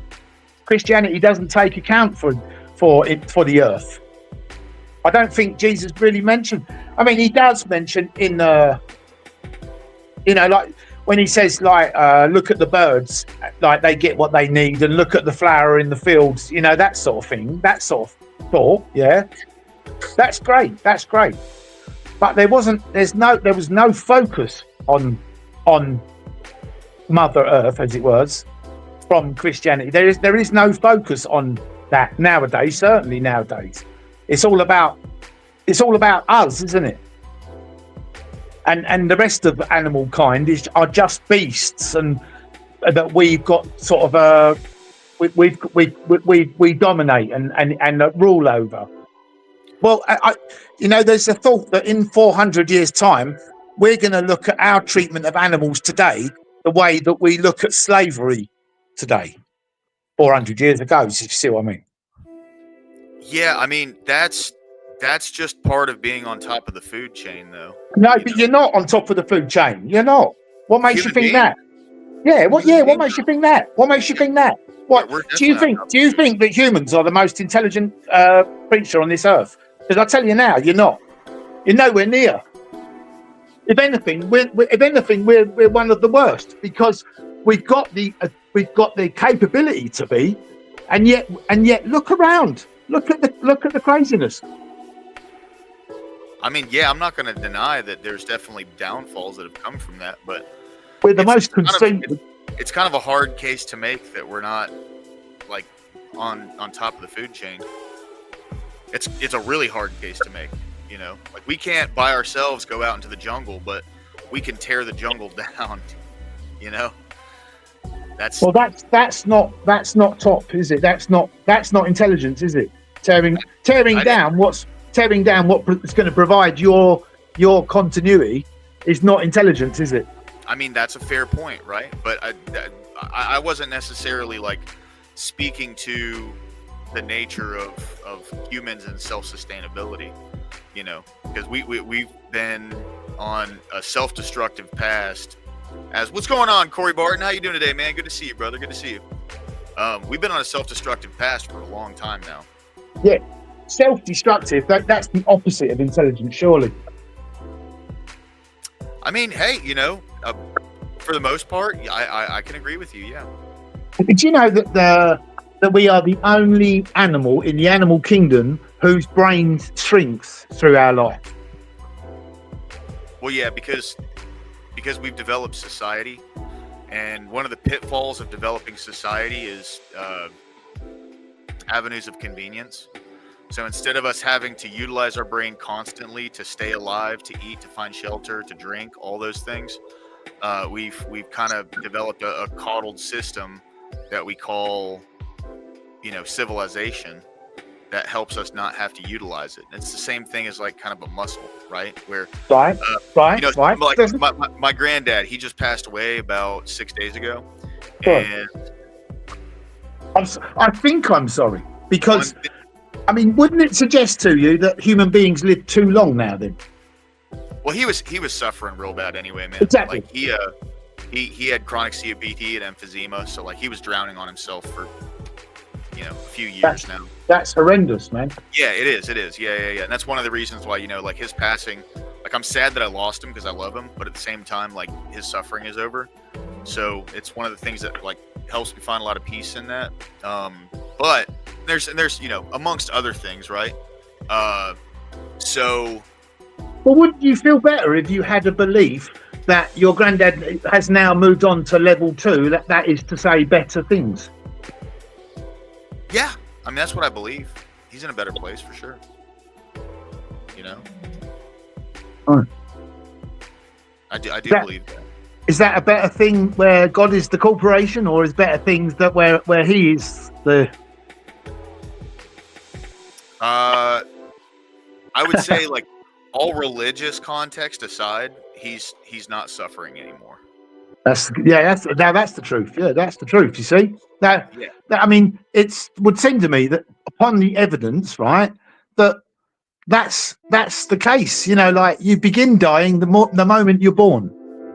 Yeah, that's, you know, the irony of life. The biggest fear we have is death, right? But wouldn't that suggest then that the biggest fear we have is actually the biggest thing you want? If you see what I mean. I don't know. I'm not saying aim for death. I'm saying. So I will say, EA, when I decided to get sober, like the main thing that got me to the point where I wanted to change my life was the point where I was no longer afraid of death. I was afraid of living the life that I was living, and death was more of like an easy way out. You know. I know that sounds dumb, right? And I'm not trying to be edgy here. I'm being dead serious. And it was the fear that I wasn't going to die quickly and I was going to live the way that I was living for years that made me want to change, right? And thank God that's what happened. I found God, I changed my life, and you know, things have worked out in a very good way for me. But that's why, like, God creates all things, doesn't it? Yeah. So who created the alcohol then? We did. Right. We created the means, but we created the actual thing. Yeah, and we're made in God's image, right? I'm not saying that you believe this. I'm saying this is what I get from these Christians that drives me mad. Yeah. So I will say this. I don't know what that means in the Bible where it says that we're made in his image. Nor do I. I do know what it means. It means that that it says that they call God a him, right? And Moses went up a mountain and came back down and said, "Don't look at my wife." You're not talking about God, Moses. You're talking about you. See, it's all about greed and power. I don't know that. I'm still just reading through the Bible, so I can get a good understanding and talking to people who understand it better than me, so I can actually. Well, I've read a good part of it, right, and I was brought up with it, and the outlay of it, right, is that the first 3 words got me questioning whether or not it was truthful. Yeah. The first 3 words are in the beginning, of course. Yeah. And there's a certain passage in Matthew, like where Jesus does the Sermon on the Mount. That's all you need. That's all you need. All the rest of it is just man writing. Well, you don't need any of the rest. I would say you should also check out the 7 Woes, man, because that's a good. I mean, I feel like I embody the 7 Woes more than anything else. At least in with respect to the way I look at like politicians and people that consider themselves leaders. Robert Whaley, yeah. You know what's funny is so my grandmother, my mom's mom passed away right before I got sober, and that's one of the things that's helped me become so much at peace with my granddad's passing earlier this week, because I was never able to fix the relationship I had with her. So I was still a shithead when she passed away, and I was never able to mend that relationship, even though I know she still loved me, and she told me she forgave me for everything and all that. I still live with that aspect of it, but with my granddad going, I was able to fix the relationship and develop something with them. Imago Dei. Oh yeah, the image of God. Yeah, definitely, bro. Imago Dei. So it's 3 parts: the functional, the relational, and the.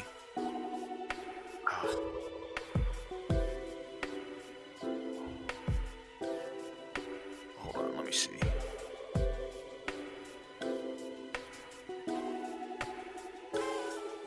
Where is it?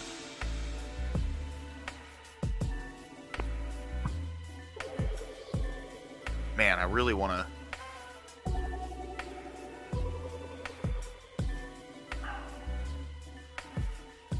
Last time we did a God and Country.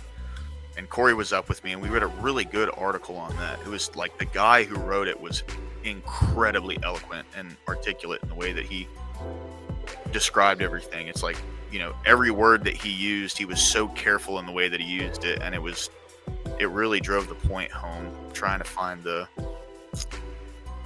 3 aspects of Imago Dei.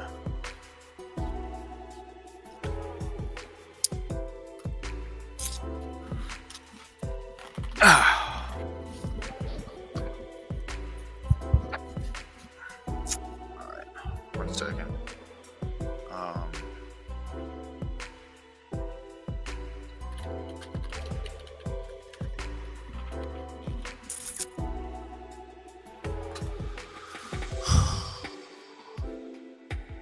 Sorry, bro, I'm looking for something right now.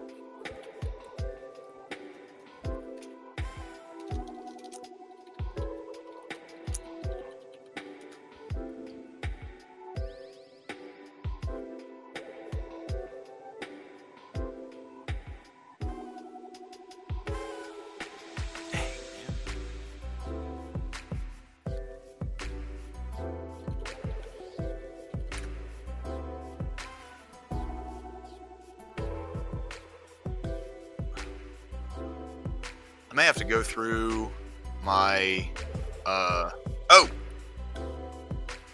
EA left. The image of God refers to the immaterial part of humanity. It sets human beings apart from the animal world, fits them for the dominion God intended them to have over the earth, and enables them to commune with their maker. It is a likeness mentally, morally, and socially, mentioned in James and John as well. Yeah, the image of God. I didn't realize EA left. That was a good conversation. See, I like when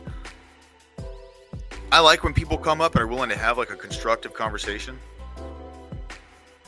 Oh, what's up, EA? Good to see you, man. Yeah, I was just saying, like, I appreciate the fact that you were you were willing to come up and have a constructive conversation about all this, you know, because some people, they come and chat and they disagree with the things that I believe, and they just attack me and it for it, you know. And it's like, how are you supposed to work with that at all on any level? So, like, no, seriously, I genuinely appreciate it. EA, thanks for coming on.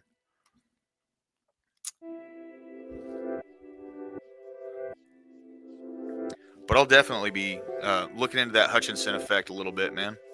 For sure. It's definitely an interesting concept, just from what I saw of it, you know? Hey, old Joe, what's going on, dude? Hello, sir. How are things this afternoon? They're good, man. I'm hanging on in there, you know? I'm intrigued by your title. The importance of purpose, and you may have gone through it. I just arrived at your stream. Could you take me through what that means to you? So, for me, right, like, I had been reading through this article here. Here, I'll go ahead and share it so you can see as well. I was reading through this article here, and what it essentially, what this was talking about. This is from Harvard Business Review, and what this was going into was how corporate executives are trying to instill purpose into people who are in leadership positions below them. And I was just kind of like throwing salt on it, basically, you know. It didn't come from, to me, what seems like an authentic place.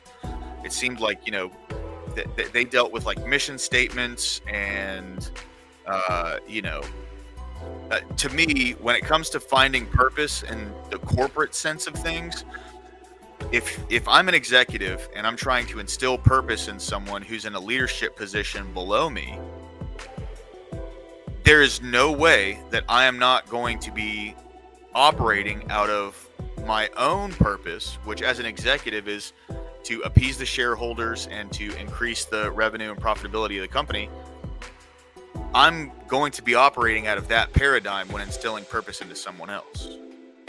So to me, that's not genuine purpose, right? And the importance of me having a purpose in my life today, the purpose is the thing that gets me through the bad times and helps me appreciate the good times.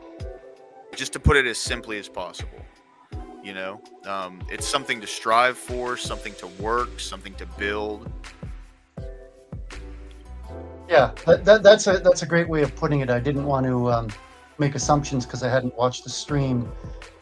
What I had taken from the title, and I think it touches on what you're talking about, is the importance of having purpose, and then where do you draw your purpose from? We were just on Rob's stream when you were there. We were talking about a fellow named Thomas Sowell.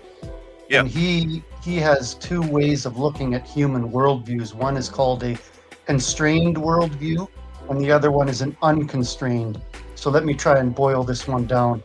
The constrained worldview holds that we as human beings are flawed and limited in our intellect, limited in our ability to perceive the reality around us, which is why we're constrained by traditions, religion, faith, morality, these kind of things.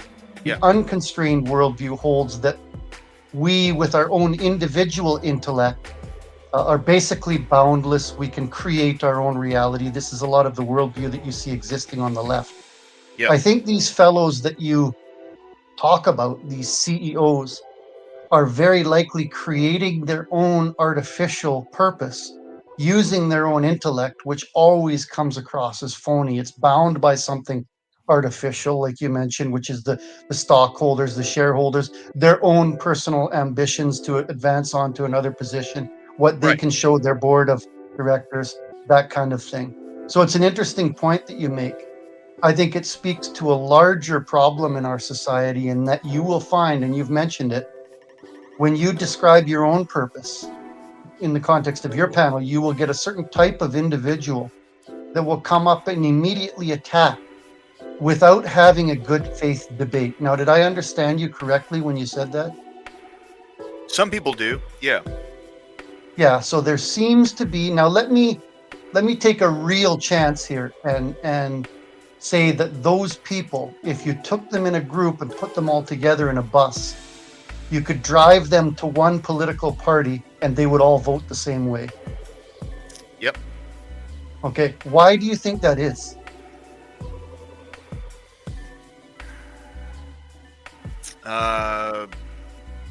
Shared worldview. Well, it seems to me that this comes back to your title, the importance of having a purpose. Yeah. It is extremely important, I've found in my old age. And I have found that there seems to be a growing movement in society that will object to a purpose of any kind, especially if it happens to be a conservative or traditional purpose. And I have not nailed down why exactly these people are doing that. But it's very predictable. You can go and advocate for any kind of basically religious, Christian particular, or traditional values, and you can count on opposition from a certain group. And not only can you count on opposition, but you can count on incoherent opposition. Opposition that's not well thought out, that's not good faith, that comes from a place of destruction. And I don't know why that is, and I was wondering if you had any thoughts on that.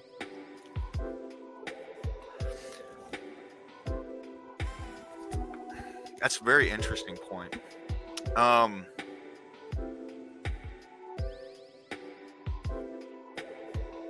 Because I'd like to say that it's negative association, but there are things that I have negative association with in my life that I don't react so.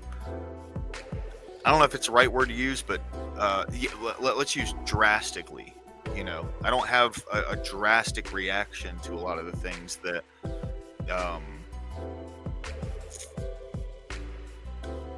that I have negative association to. It's very interesting to bring that up. Well, let me riff on it for just a sec. Yeah, go ahead. I'll step into territory that is indefensible, unfalsifiable, and I don't like doing it, but it keeps coming to this place. Yeah. So you talk about the importance of having a purpose, and the fact that when you talk about your purpose, you're instantly attacked by a certain group of people who we have agreed sit almost entirely on one side of the political spectrum. So we can agree this attack is taking place. We can agree that it comes from a certain political bent. I think we've done a decent job of painting what bent that comes from and why. The question becomes for me, why are these kind of attacks taking place, like Rob has mentioned on his stream, and I've seen this in person? In our education system, there is, in some sectors, an attempt to drive a wedge between parents and their children within the system. It's a very focused and very effective wedge. And here's where I will depart. Here's where I can be criticized for speaking without any evidence.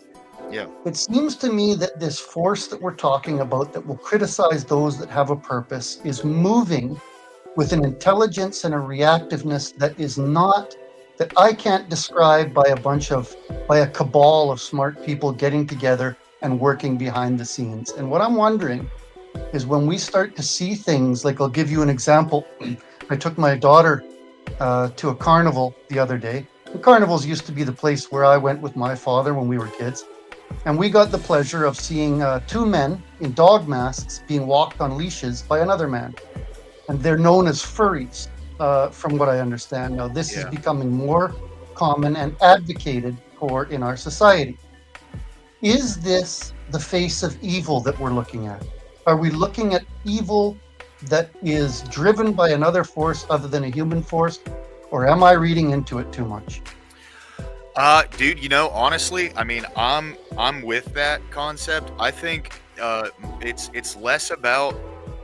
So okay. Do you want to hear my actual opinion on this? Let's do it. That's what I'm here for. Yeah. Fully thrown on the tinfoil hat. Okay, so this is what I truly believe. All right, this is a concerted effort to gain control by trying to break at the foundations of society, and the foundations of society is simply that. It's the fundamental reference point that you can point back to that is consistent all throughout history. And that doesn't just fall onto gender, it falls onto lots of different things.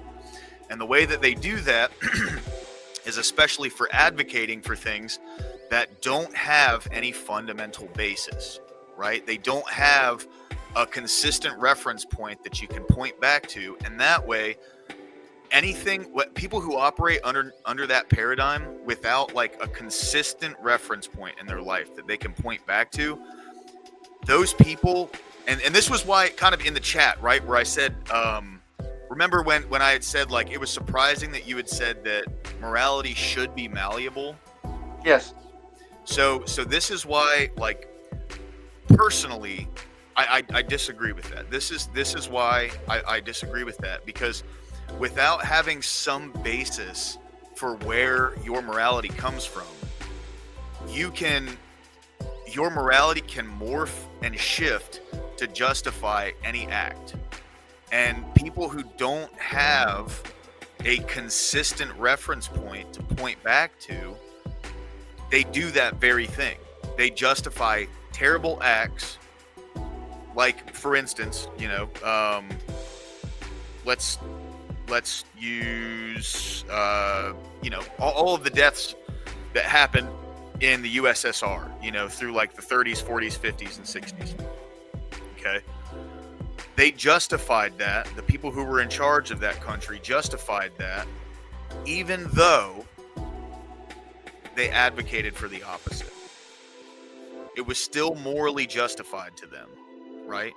But they were able to morph their morality against something that they claim to believe in to justify doing something that went against that very principle of morality. Exactly. So here's where I would make sure that I'm being properly understood with my statement. Yeah. And it comes along with my position on objective reality. I believe that we always talk about the is-ought paradigm, right? What is and what should be. And I believe at some point, if you have enough knowledge, wisdom, whatever you want to call it, that there will be a collapse of those two things. I believe there is a set of objective standards. It's just that I don't believe I'm capable of making those decisions on a moment-by-moment basis. And there may be times where this is where we come up against religious fundamentalism, where people will hold a fundamentalist belief that they won't stretch or violate in any conditions, and we wind up in a bad spot. Sometimes we wind up with people flying airplanes into buildings if they hold those kind of beliefs and aren't flexible in how they're interpreted. So it's not the rules, it's not the morality itself that I am taking issue with. What I'm taking issue with is my personal ability to interpret and apply that morality perfectly every time. Therefore, I myself must be flexible in how I apply my moral standards or how I interpret them for a given situation. Not that I would walk off of them. The difference between me and those on the academic left, whom I have spent my lifetime in amongst, and I can tell you some of the things they believe. Yeah. They believe there is no objective standard, that it does not exist, either within or without of their perception. They believe they create this entirely of their own accord, which is how you wind up with people in gulags or ovens or even worse. Correct. Because you simply wind up in a sliding scale of morality. Yes. Yeah, I mean, I 100% agree with you. Yeah. So yeah, I think most of us are on the same page on that. The question that I think the title really struck me when I was actually going to go out and do something else, but I had to come in and comment on it because the importance of a purpose. It seems to me if you claim any purpose, you will be instantly degraded, attacked by a certain group. I've said this already. I don't need to say it again. And I'm trying to dial into why. Is this just the rise of another political worldview? I've been involved in people that tried to run deception games. I've seen, bureaucracies try and hide information from the public. Human beings are not that effective at running these kind of con games. And the people that would attack you, I make this argument. The people that would attack you for expressing a purpose and do so with invective only seem to function as automatons. They don't seem to be using their own individual freedom and intellect, free will, which you mentioned before. I'm sure I could go in for these people and vote 100% of the time without consulting them for the candidate they wanted. And that worries me. Yeah. No, I mean, absolutely. 100%. There's no... I don't know why it was like that, because and the reason I see that now is because that's who I was for most of my life, right? First 25 years of my life, I didn't have any consistent like reference point to point back to. I wasn't raised religious. I was never religious growing up. I didn't believe in God. I was a complete atheist. And I'm not saying that, you know, I mean, I can't say anything about like what could have been, right, if something had changed. But it wasn't until I found, at first it was just a higher power. Like there was no like conceptual backing to it, anything. And then over time developing a consistent reference point, which that then led me to Christianity, because the values that I gained from developing a relationship with a higher power then pointed me back to that. But I can see the difference in the worldviews that I myself held, right? That whenever I wanted something, I could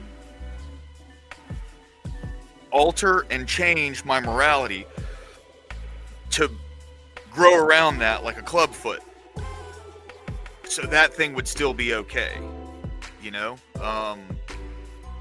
And I don't know where that came from. I don't know how that was developed in my brain, whether it was, you know, the degradation of society that's been taking place for the past 60 some years now, you know?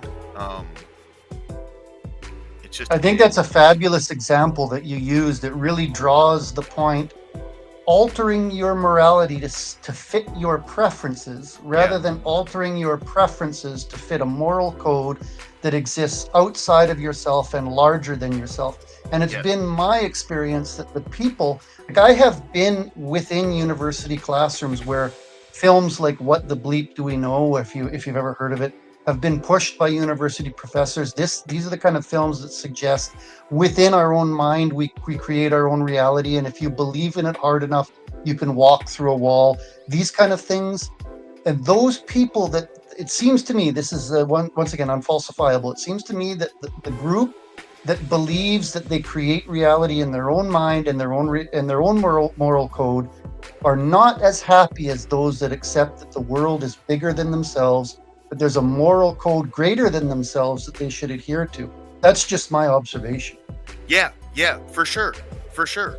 Like, because, you know, and that does come back to the whole concept of purpose, right? I think, you know, one thing that really, that like, and it's just a rhetoric that I've noticed, especially in people in my age range, right? Like, you know, I'm 32, and I'm talking from like people that were within my age range of people that I went to high school with. You know, there was a large push, is what people said is, I just want to be happy, when they're talking about how their life turns out as they get older. And to me, that is, I don't want to look at what someone else wants in life and say that's bad, but to me, I would say that's just an ineffective way of looking at things. And that's the whole concept of a purpose for me, because I'm not always going to be happy. At no point in my life am I just going to be happy 100% consistently, you know? And the concept of the importance of a purpose for me is, so when I am happy and things are good, I can be much more appreciative of that and really like have gratitude for that when it's there. And then when I'm not and things aren't going so well, the purpose is the thing that helps me navigate through those times, right? Gives me something to hang on to, you know? And Yeah, that's I agree, and I think the word is well chosen. Something like purpose would indicate a longer term goal with a willingness to endure some suffering, discomfort, whereas we might be tempted to use a word like gratification, which would indicate a shorter term meeting of our feelings, which in the long term could very well be harmful to us as individuals and as a society yes. as a whole and as a species. Hey man, I gotta go. Good conversation. Thanks a lot for having me up. Hey Joe, thanks for jumping up, man. Thank you very much. Yeah, today's been great, guys. I had some really good convos on the show today. This is wonderful, man. But yeah, so just to touch back on that conversation we've been having,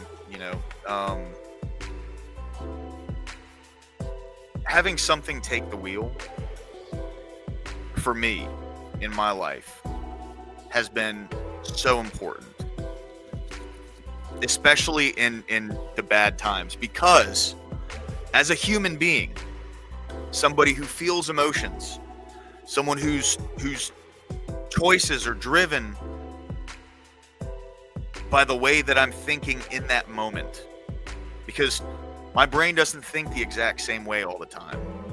I'm not going to feel the same emotions I feel constantly every day all the time, right? Those things are always kind of morphing and changing. And that's where that consistent reference point becomes so important, right? Letting my hands off of the wheel and focusing on my purpose instead of getting bogged down by what I'm thinking, what I'm feeling.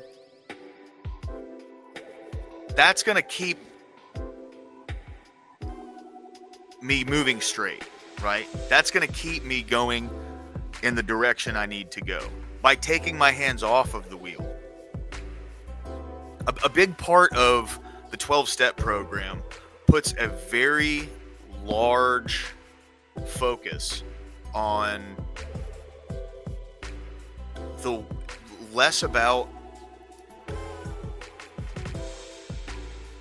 things happening in my life and more about reacting the way that I react to things in my life.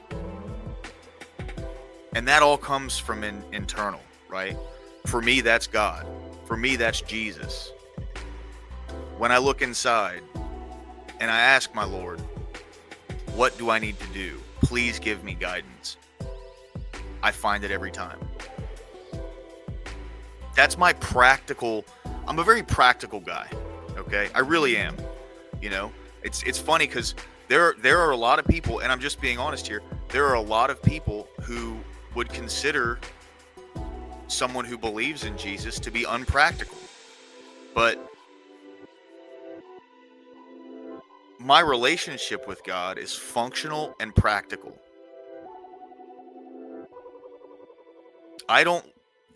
The price good men pay for indifference to public affairs is to be ruled by evil men. Absolutely. That's a great quote. 100%. Absolutely, Robert Whaley. That's a great quote, man. For sure. Yeah. And see, that goes back to what me and Joe were just talking about. When you have people who don't have a consistent reference point, something that's like bedrock foundational to their life, they'll be indifferent, because if someone can come up for a justification for it, it's justified. But if you have a consistent foundational reference point that you can point back to for things in your life,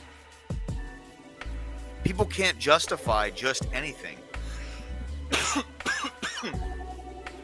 And you can point out the contradictions therein.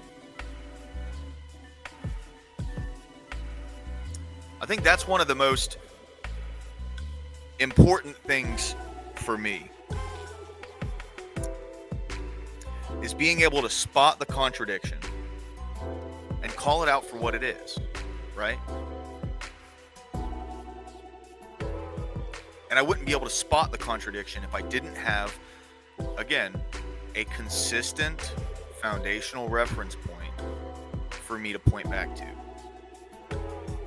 For me, it's Jesus. For me, it's God. And I'm not saying that nobody else in the world has one of those. But it's that philosophic principle that we've been seeing cause havoc all across the world.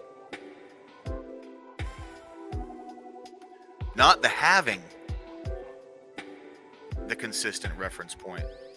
It's the not having. It's the idea that you can just, that you make life in your head. Which is truly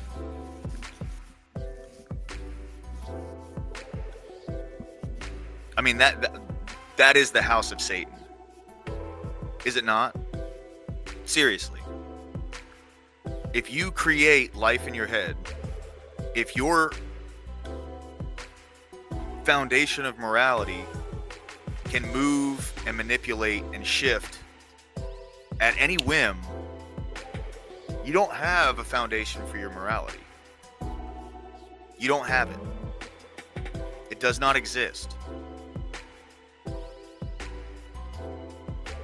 And it's funny how, like, I get there are people who argue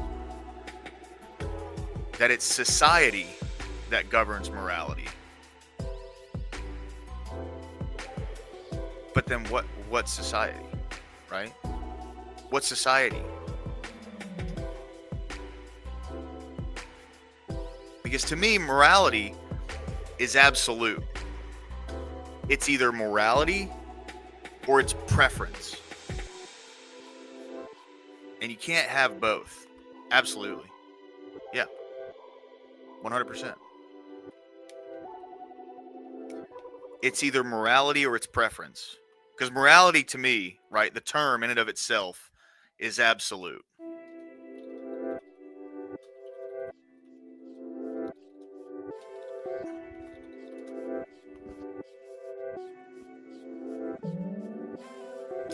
Principles concerning the distinction between right and wrong or good and bad behavior.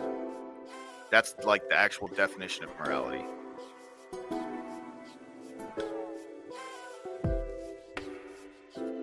That's the best one. It's the best one that I've found so far, Scott.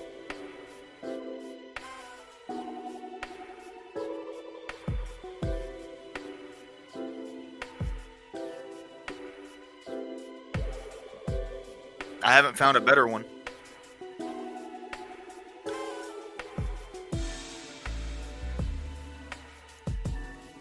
But I would say that if somebody doesn't subscribe to Jesus,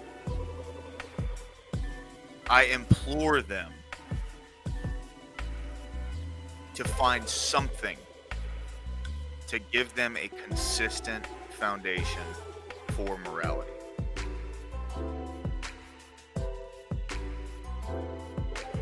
I was such a miserable person for a long time.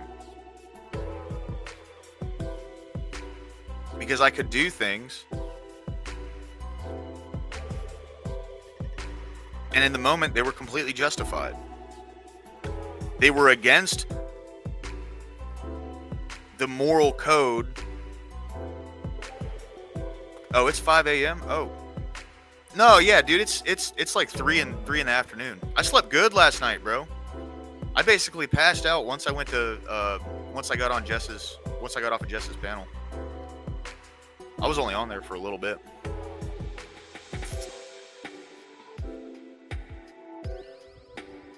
Yeah, it's 3 p.m. in Alabama.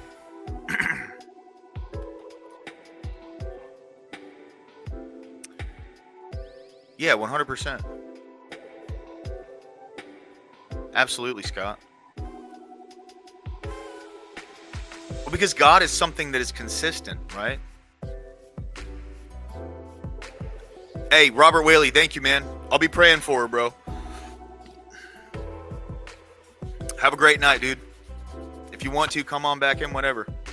Yeah, it was, dude. It was. It was a really good conversation too, man. I was really happy with that, bro. You know, what's funny is like we started the Bible study earlier than we typically do. But so typically I do like the open discussion in the first few hours. Absolutely, brother. Absolutely, Robert. Always, man. God bless. Typically I do like the open discussion in the beginning, and then the end is reading through the book.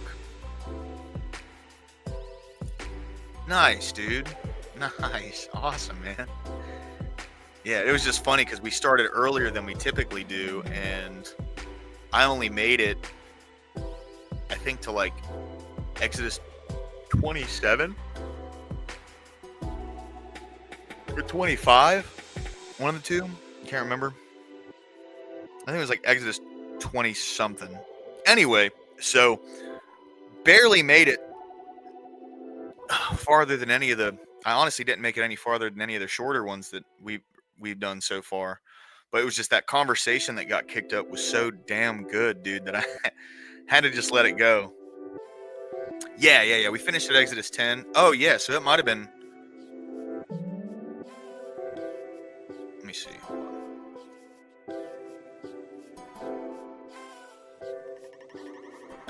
Oh yeah, it wasn't even Exodus 23. Was it 21? Or was it 20?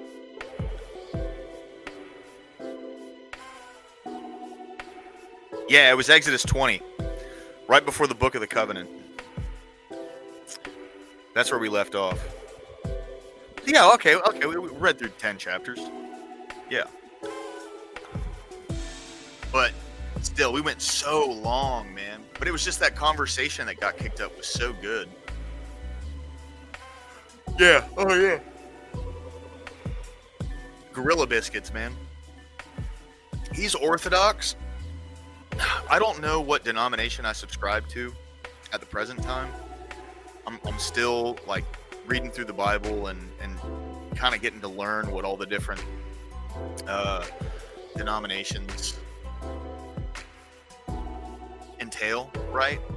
I think that's going to be the best for me.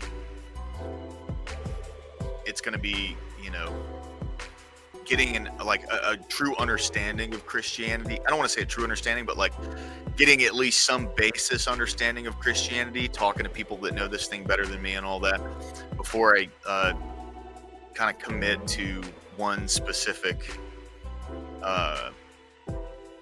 one specific sect. But I will say, I do lean towards the sola scriptura, because I mean, it's like that's the word, right? So I think like Protestantism might be the direction that I end up going in.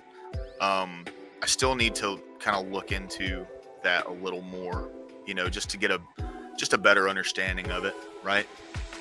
Like but it seems like that's the direction I'm more than likely gonna head, you know. Here, give me just a second, guys. I'm gonna go use the restroom. I'll be right back.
Hey, at least I muted my mic, right?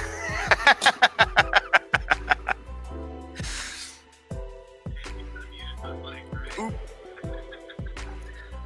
I pulled up the stream and I was watching chat while I was in there, so I saw all that coming through.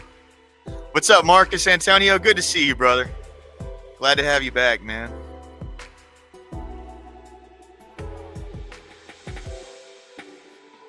But yeah, so wait, hold on.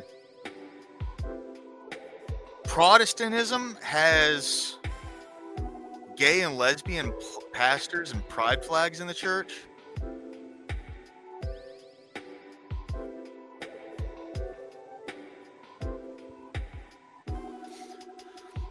Just chatting right now, Emmett. Kind of talking about purpose and, you know, how good God is. Oh, dude, that's crazy. That's fucking crazy. I'm sorry. That's insane, bro.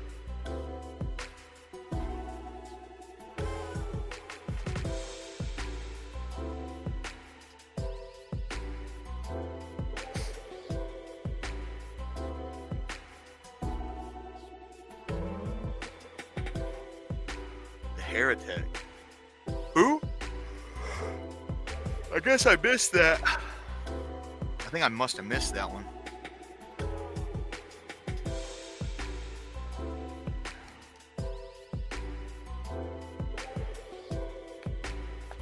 Yeah, he's starting to be a fucking letdown. Seriously. What's going on, Emmett? Welcome in, bro. Yo, how's it going? Going good, man.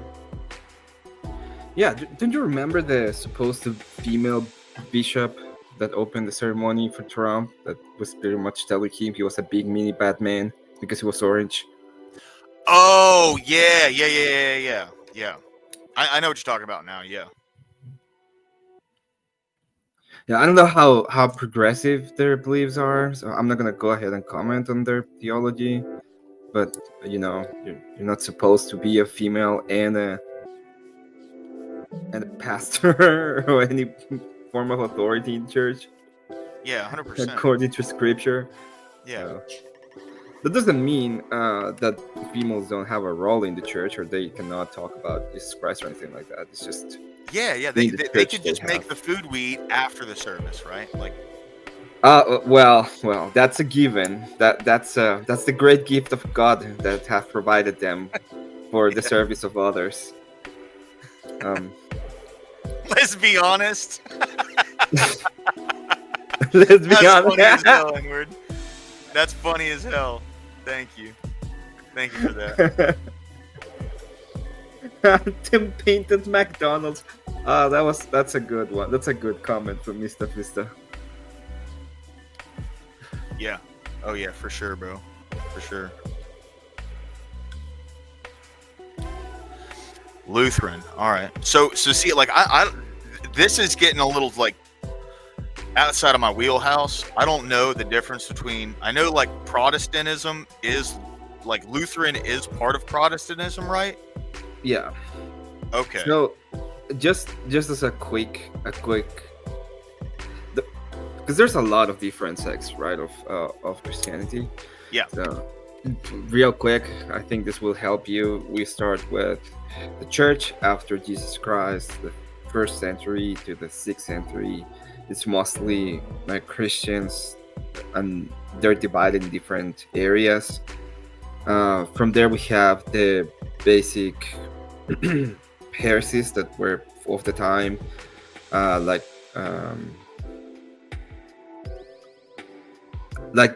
the non-acceptance of the divinity of Christ, or that they change the dualism in Christ, that He is God and man, and they're separated and not combined. And there are several sects that separate from the Orthodox Church. Then we have the Orthodox Church as the main church of the empire, when it was still the Roman Empire. And then we have the Great Schism, which is the separation from the Roman See, the separation of the Roman See from the Eastern church.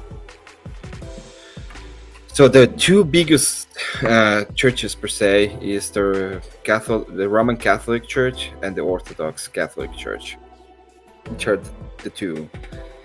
From there, all of the West was pretty much Catholic until, including Britain, until Britain decides to create the Anglican Church in order to get divorce for one of the kings, Henry VIII. Yeah. And from that schism with the Catholic Church, there is the Protestants started all of the different sects, and most of them were prosecuted in England, including the Catholic Church was prosecuted in England. There's a lot of, if you search for like executions in England, there's a lot of priests that were executed, especially from the Catholic, but also from any others that were not Anglican. So that's part of the reason why there is not, that the First Amendment says that we're not going to have a state church. Right. It's because we knew there were different sects divided in different areas of the country, and they didn't want to have like a prosecution for, they didn't want the Catholic Church to become the reign of the country and have them prosecute the other Christians. They want to give them freedom for it. Yeah. So there is from that schism is where we get the Protestants. The Protestants were pretty much Anglicans, but they didn't like some of the theology, and they went more for the Luther idea of the theology. For the Eastern Orthodox perspective, it's all, you all need the church and need to come back to the church. That's our perspective. No, 100%. Well, so there's a Greek Orthodox church here in Birmingham. Yeah. And I've been interested to go there. What everyone's telling me is I wouldn't be able to be a part of liturgy. I could just be there and watch. Well, they have really good food too, so that's like, you can be part of liturgy. You cannot be part of the Eucharist. Got it. So I think they even break bread for you, but it's not the same idea of partaking of the body of Christ. Yeah. And the blood, because you partake of both. In the Roman Church, you only partake on the body of Christ. That's how they decided to do it. Yeah. But in the Orthodox Church, you partake in both. You partake in the body and in the blood. But the point of you going is, or what I would say, the point of you going to liturgy is to partake on the veneration. And if you have any questions, like any actual questions, to go to a priest and ask them, like, hey, I have these questions, what do you think? And they can actually have like proper debates with you on everything, and give you more information about what is it that the church believes, and how is it that it works in general. Yeah. See, like that's my thing. I don't debate this stuff with anybody, man. That's like right now, like while I'm in this mode of just learning, I don't know that much. I'm not. I don't debate. I love listening to debates on this topic because I learned something from both sides, But as of right now, man, I'm just trying to find like my home church. You know what I mean? There's a really good non-denom church that's like right around the corner from my place, but it's just a timing thing, right? Like it's Sunday at 4 p.m. and I'd much rather go in the morning. Well, I would just say that I obviously will always tell you to go to Orthodoxy. Yeah. But yeah, like I hope, and I just I will hope that you find the one that gets you closer to Christ. I think that the one that gets you closer to Christ is the Orthodox, but that is obviously, yeah, man. That would be always my perspective. Mm-hmm.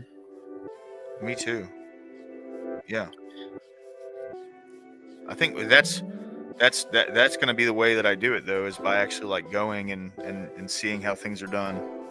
Pentecostal's a little outside of my wheelhouse. I know there are people who really like that stuff, but it's that's when I was younger. It's one of the only churches I went to, and I was under the impression that every church was like that until, like, you know, I kind of got a little older and learned more about it.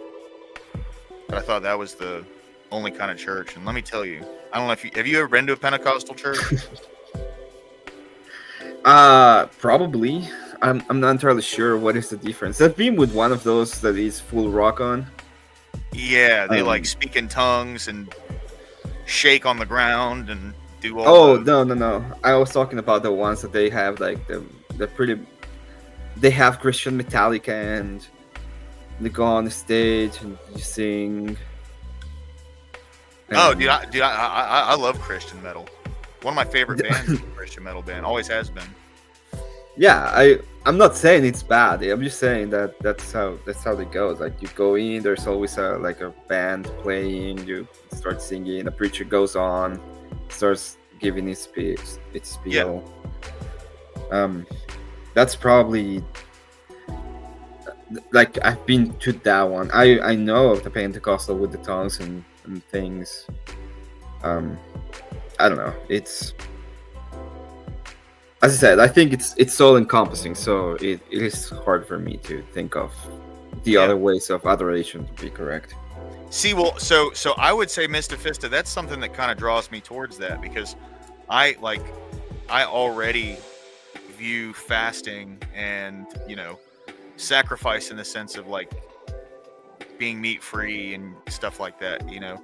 I already look at that stuff as a spiritual experience, something that like draws me closer, right? Developing discipline, like you walk away from those things stronger. Yeah.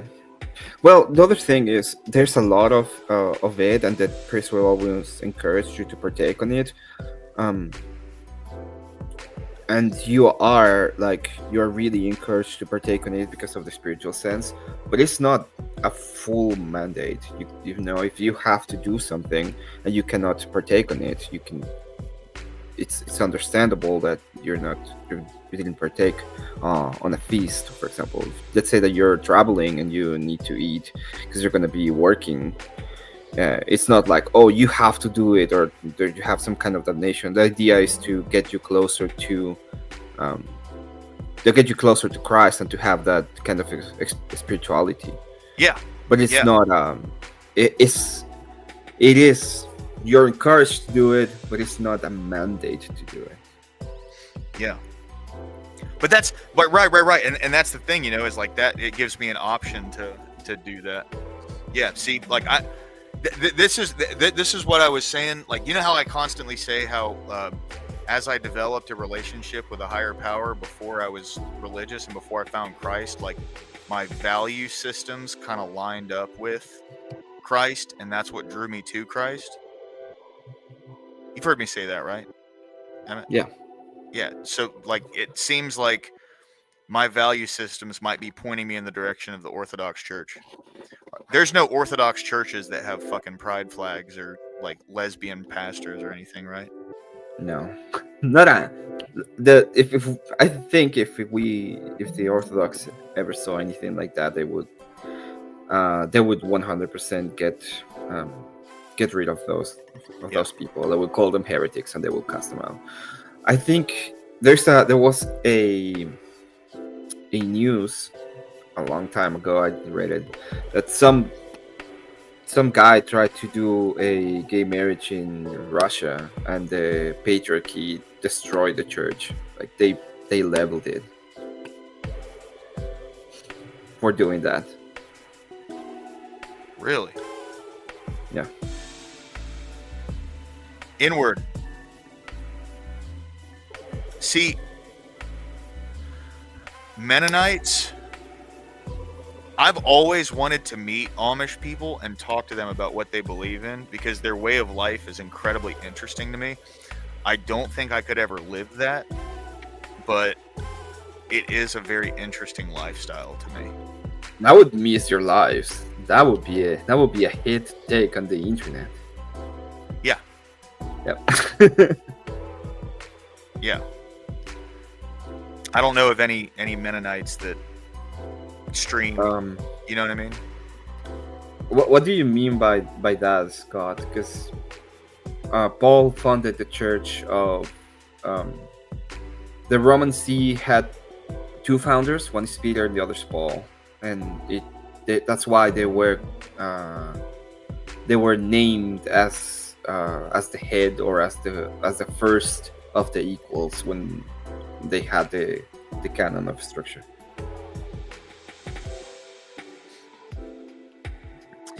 See, Darth Matt, I dated a girl when I was like 20 years old. Her name was Valeria something. Her family was from Russia, and they were hardcore Russian Orthodox Christians. And she kept trying to like bring me to church, and I would never do it because I was a hardhead shit fucking 20-year-old. And I always think back on that chick. First off, she was way out of my league, bro. Like, she was incredibly beautiful, and she really liked me. And all I could ever I think back on her every once in a while, and I think like, man, that was one of the boat like the story about the pastor that's in the flood, I always think like that was one of the boats God sent. You know what I mean? Like, you know what I mean? Grab my hand. Now God will save me. Dude, she was beautiful. She was a virgin. She was saving herself for marriage. That was like, oh man. Damn. That is a hard pill to swallow, right? Yeah, man. Yeah. Mr. Fista, I would learn Russian. No, I'm just joking. I don't know, man. I don't know. But it's one of those things where, like, what's up? I don't think you have to. Like, right now, most of the services are done in English. Yeah, it's ROCOR, right? ROCOR. There's a little bit of, depending on the denomination, like in Greek, there's a little bit of Greek that's been said sometimes according to liturgy, and Russian will be Russian. But at the end of the day, the reason why the church, they have denominations like Greek, Russian, etc., is because the church adapts to the place where it's at. So it would adapt to the United States. It would be in English. Most of it is in English. Yeah, the one closest to me is Holy Trinity Holy Cross, is what it's called. And it's a Greek Ortho church.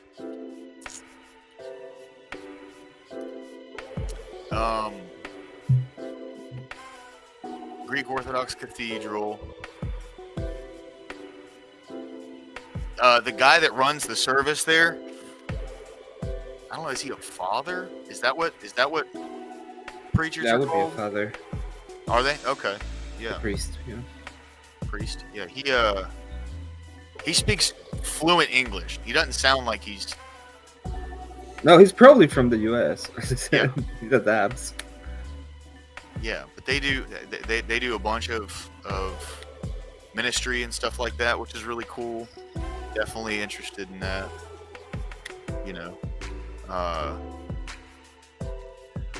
So I'm interested to go and see. They do Vespers at 5 p.m. on Saturday. They do Orthros at 8:15 a.m. on Sunday, and the Divine Liturgy they do at 9:30 a.m. on Sunday.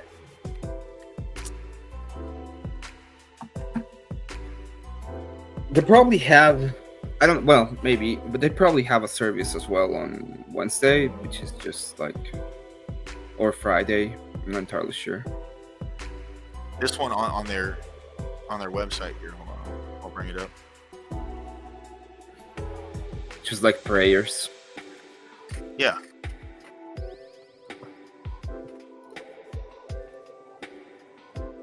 So this is their website.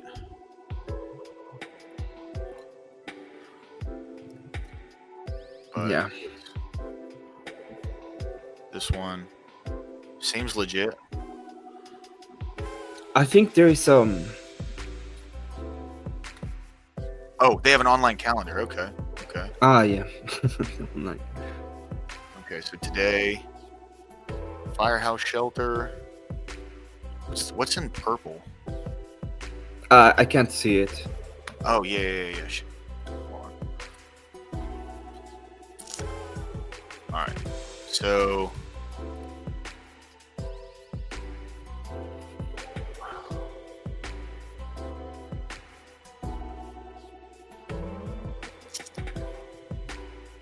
This is what we got so far. This makes it a little bigger. All right, so Firehouse Shelter. I know that Saint Kyriaki, the Great Martyr. What does that mean? It's a saint from the church. Okay, They're giving you like who is the saint for the day. got it. Okay. And then Saint Procopius. I think you can click on it and it will give you like an idea of who they were. Oh, maybe not. Maybe just More details. No, it doesn't give me any more details. they have, well, in the calendar we have like different saints for different days, and it kind of we have reverence for them on those days. Okay, small paraclesis. What is that? Huh. That's tomorrow at 6.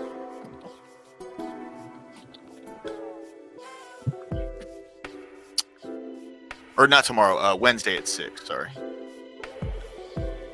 What's up, Josh Blinzler? Welcome in, bro. Thanks for the support, dude. I appreciate you, man. Yeah. It does, man. It does. They got a lot of stuff going on. For sure. No, that was my phone, bro. Sorry. Yeah. It's just a small service that you do. you have a chant where you talk about I think it's a poem, and it's for the sorrow of the soul and to try to heal. Okay. I may go to that on Wednesday. I might. So I've been thinking of. I would just recommend to go to the one on Sunday and just take it a shot. Meet them, get who they are. Like, at the end of the day, we all start at a point in which we are inquiring. Yeah. Oh, cool. They have it on Saturday, too. Orthros of Divine Liturgy. Yeah. Vespers at 5. What's Vespers? It's a service that you do in the Vespers, like at night, before the liturgy. Inward's like, y'all are gonna have me ortho by next week, dude. I'm definitely okay. So go to that for my first time. You said, Mr. Fista. Okay. Yeah, go to Divine Liturgy for your first time. For the first time, okay, yeah, for sure. Because it's the main. I would say it would kind of feel, but it's kind of like the main event. It's the way that it's the adoration, and it has all of different aspects. Really get the full experience at the Divine Liturgy. Yeah. See, and that's the thing. I haven't even looked into what Divine Liturgy is. So I'm going in 100% blind, right? Yeah. Yeah. Oh, that's fine. Yeah. That's I'm good with that. I'm good with that. There are churches I go to now that aren't even Orthodox that do a bunch of hymns and stuff like that. So, like the my friend's church, the Iron City ND over there, they do a bunch of they do a bunch of hymns.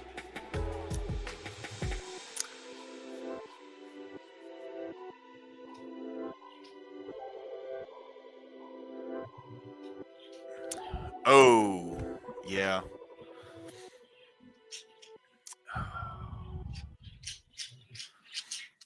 Well, I do need surgery on my knee. We'll see what happens. I'm gonna go, but we'll see what happens. It's a legitimate issue that I'm having right now.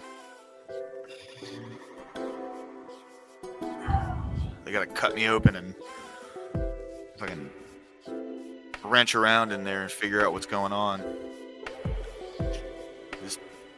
It's not getting any better. It's been like a month now since I heard it, so. Yeah. Okay, cool. Yeah. I mean, bro, like if my knee wasn't as bad as it is right now, like I'm legitimately out of work. I've been out of work for about a month. If it wasn't as bad as it is right now, I wouldn't mind standing at all. Lower class, we all know it, okay? You're not gonna be safe because you couldn't stand. That's it. You're going to hell now.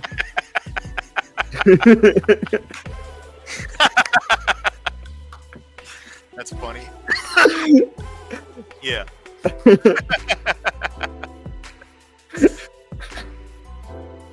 This time I couldn't keep it. You made me laugh. That's funny. Yeah, 100%, dude. Yeah. You could empty the hellfire. No. That's the thing, Darth Matt. It does hurt while standing. That's why I spend so much time at home. You know, walking Charlie is miserable because I have to go down 2 flights of steps. How was your Did you ever get your MRI? You said you were gonna get. Well, no. So it was scheduled for the 30th of this month, but I've been bugging the shit out of them. And I called him today, and apparently I called 5 minutes after someone rescheduled. So I have my MRI on Thursday now. Okay, awesome. So it's gonna be a later stream that day, on Thursday. But I don't have anything particular that I do on Thursdays, right? No, I don't. Okay, yeah, Thursdays. No, I think your main streams are Wednesday and Sunday so far. Yeah, Wednesday, Sunday, Forgotten Country, and then Town Hall is Saturdays and Tuesdays. Yeah. And then the rest of the time it's just kind of open panel, talking stuff, you know. Having some good conversations, man. Today's been great, dude. I had a bunch of conversations. You know, had a guy named EA Audits. He jumped in, talked for a little bit. Then old Joe came in, had a real good conversation with him, and now you're here, bro. It seems like we're having a good conversation. Yeah, I met some people mad earlier today. What's new? I bring up the old argument. Should marriage be enforced? And, oh yeah. Oh lordy. That's how we met, remember? No, we met with the other one. We met with the it was a debate on hate speech, remember? Oh yeah, that's right. Yeah. And oh yeah, that's right. You guys, all of the right wingers were all talking about how imposing hate speech laws was bad because who's gonna be the arbiter of hate and all that. And I just went in the panel and I just 180 on them, and I was like, I hope you all succeed and put off your hate speech laws and all of that, because I'm gonna go ahead. We're gonna become Christian nationalists. I'm gonna use those same laws to put you all in jail. And oddly enough, the hate speech advocates went silent, and all of the right wingers went for my throat. It was funny.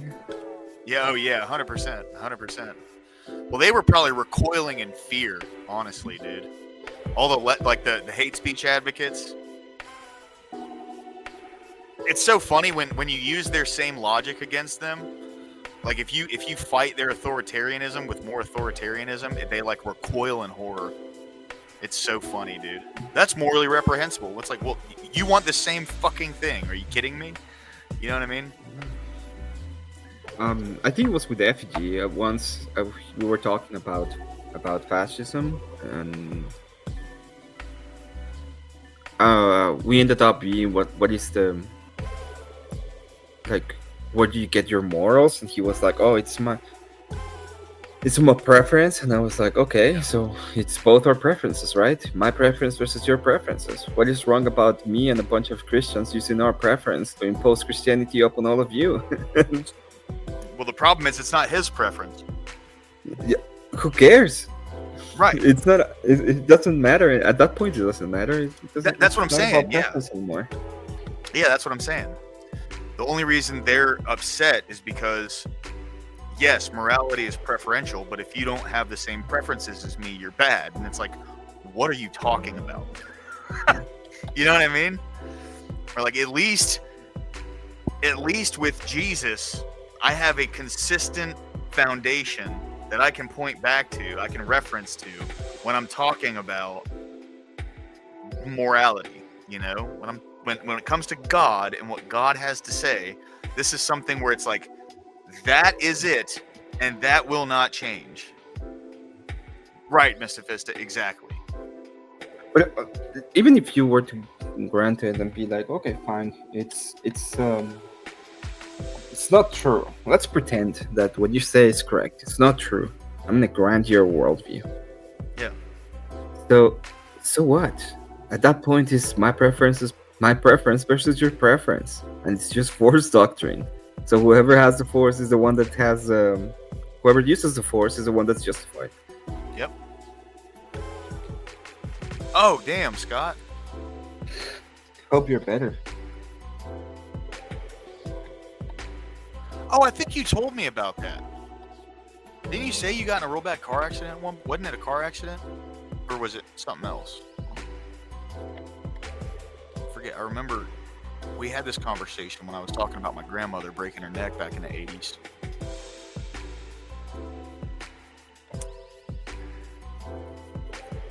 But yeah, no, dude, like, and that's the thing, right? Is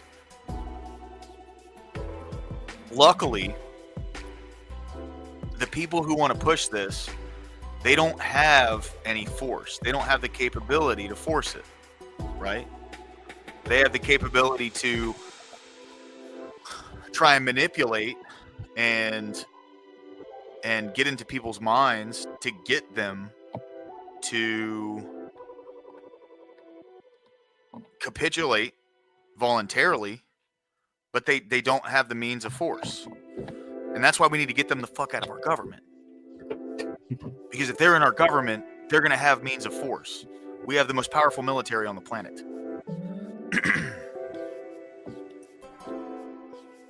Yeah.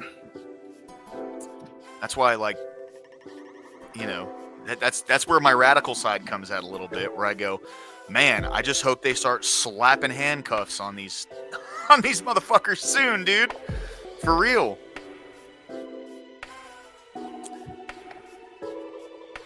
Yeah. I want to see more of them in jail. I do. Being dead serious.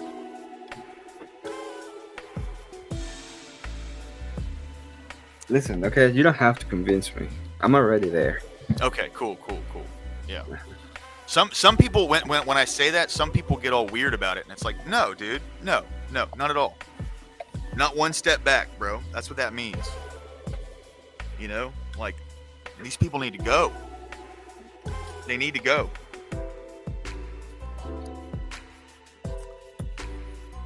That's what I'm crossing my fingers and hoping for.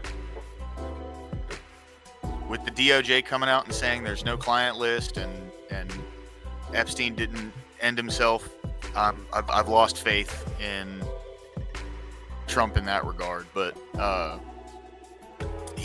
a vengeful spirit right there, bro. So if he can utilize that to start throwing these psychopaths in prison, the enemy of my enemy is my friend. You know what I'm saying?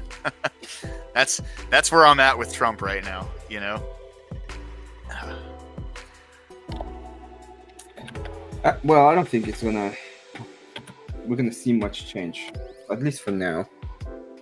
Welcome in, Big Soda Corey Barton. How are you today, my friend? Hey, how are y'all guys doing today? Zeitgeist? Yeah, I know, man. You're right. Doing good, bro. How are you? Oh, just loving the DOJ drops and all this beautiful information and all this. What the fuck? Yeah. No, I'm not happy about it, man. For real. This. I don't think anybody's happy about it. Yeah. I mean, Epstein's clients are. Yeah. Oh, okay. You gotta think about them poor souls.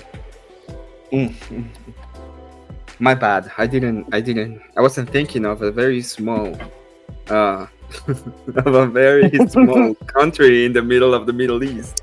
Yeah. My bad. I mean, it's just but even if you have no evidence, it's just public trust in these institutions have eroded so much. Like you kind of have to treat this situation a lot more delicate. And I don't think the Trump administration has done a good job being delicate around the situation. No, they haven't. They haven't. And Scott, yeah, 100%. because what was the rhetoric just like a month or two ago? What's her face was saying, I have the files on my desk.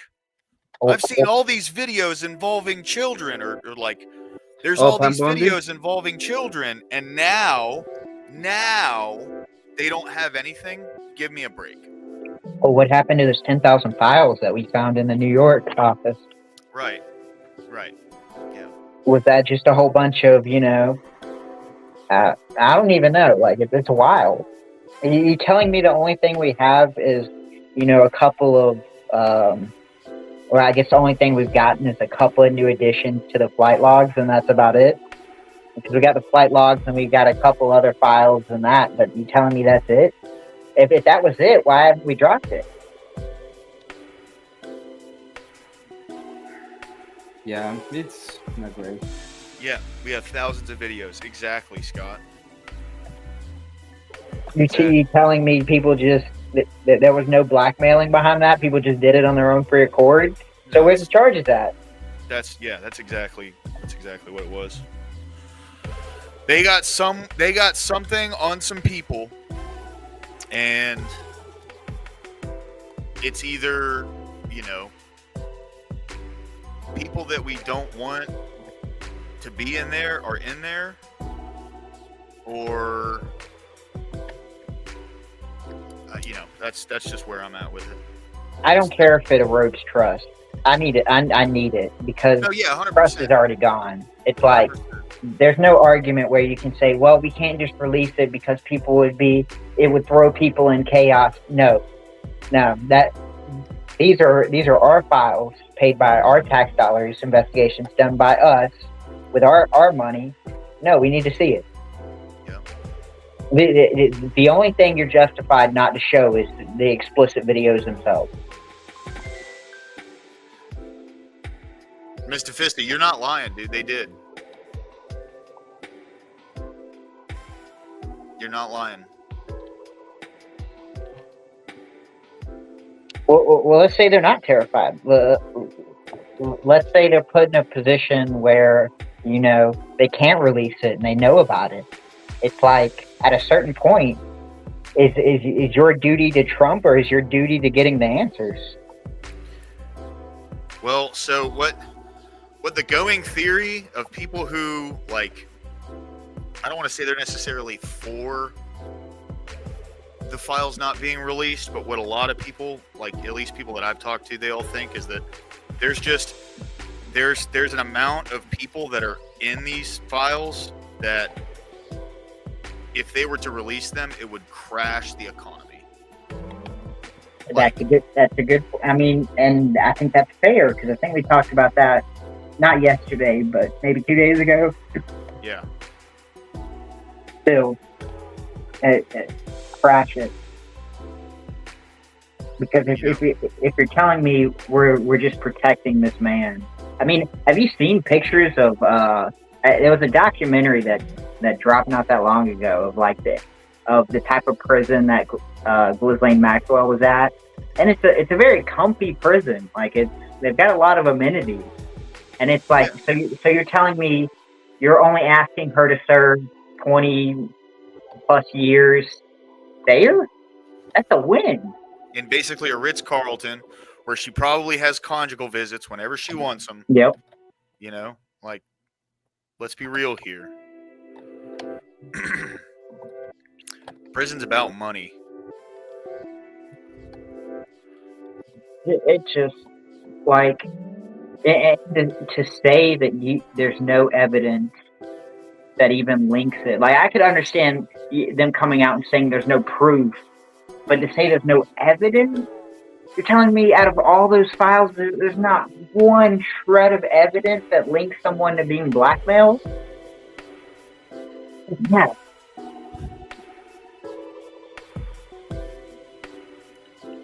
Yeah, it's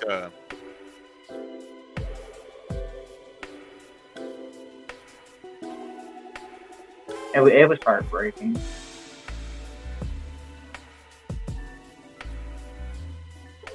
And Dems are going to eat this up. It's why I don't understand their game plan with this. Well, I don't think there's a game plan with this. I think that what we're seeing is, I really think that there is. I think there is a swamp, and I think they're using all of the political power to try to get it. And I think part of the reason why the bill passed was because this was going to go under the rug, and so it sucks, and there's no way around it. But at the same time, if the bill didn't pass and it got like destroyed in the Senate, the whole Trump administration would be bogged completely down. Yeah. Like there's no winning in this case. I don't think there's a winning. And to be fair, it's already a losing battle because you already have. It's kind of like, even if they were to have evidence in this stuff and they were to release it, there's always those people that would say, "Oh, well, this isn't all of it. This isn't all of it. They're hiding it." So I understand, it being a losing battle either way, but damn, this is like losing a war. This is like, getting invaded and there's nothing you can do about it. Didn't they also release information on the Butler shooter?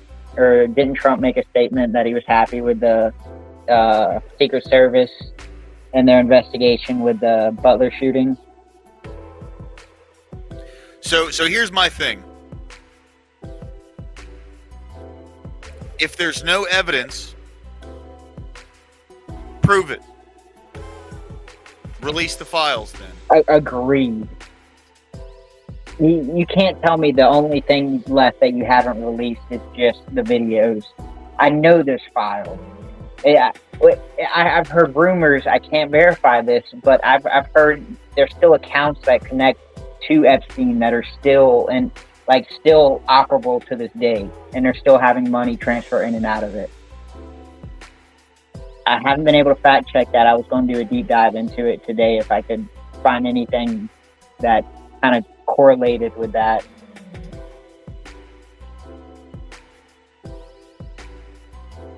And if it's the argument of like, oh, well, we can't do this because it hurts allies, and there's foreign dignitaries in there. I'm just, give me a fucking break.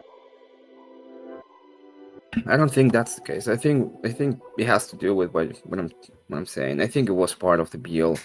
There's a lot of people with a lot of power coming on.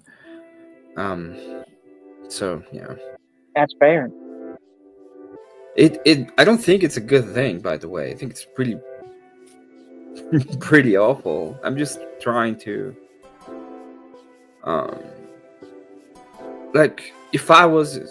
I'm trying to think what would be my reasoning to do certain things when I'm in power, and see what I would do, right?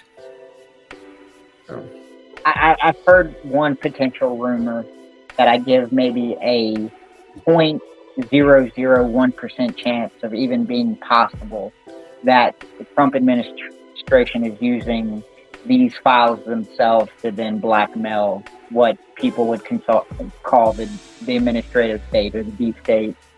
But it's like, I'm so past even, I guess, giving people the benefit of the doubt that I can't even bring myself to want to believe that.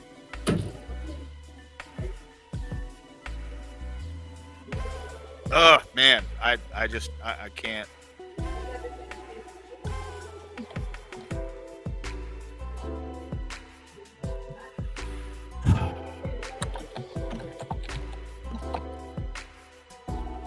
Tough one.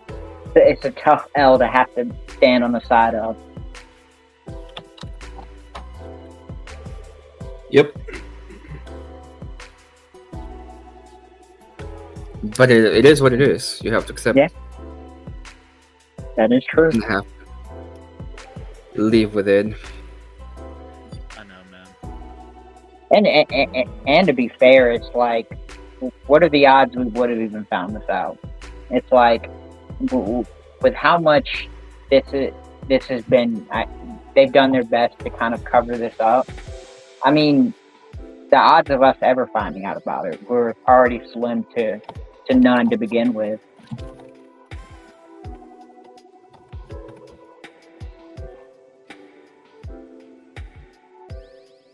I mean, we might find about it in 50 years. So Yeah, that's true.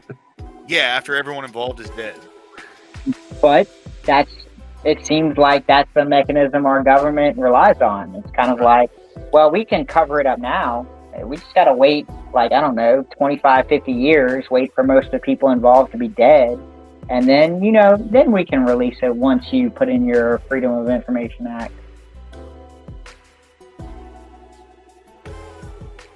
And it's like this way that there's never this rebellion urge for people to be like, well, I'm at a point to where I can't trust my government, and so why should I even participate in it? Kind of like a weird mechanism that helps cool things down.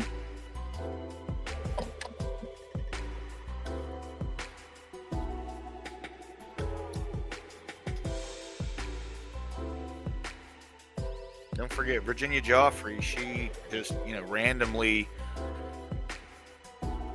passed away. Yep. But at a certain point, we want these victims. Well, as time goes on, these victims, their stories will get washed away, and they're the ones with skin in the game when it comes to releasing these files. Which a lot of them are, I guess, either covered up through NDA or some type of agreement where they can't talk about it. And so once they're gone, the push for it's only going to get smaller and smaller.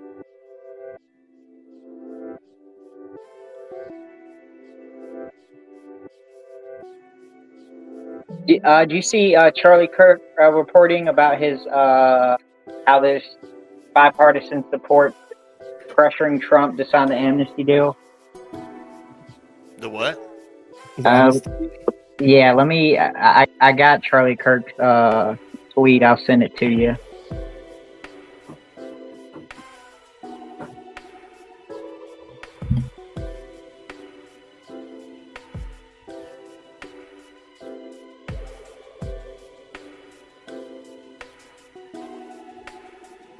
Who's pushing this shit?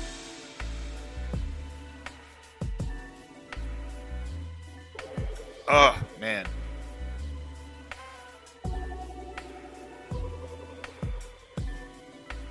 okay, if Charlie is against it,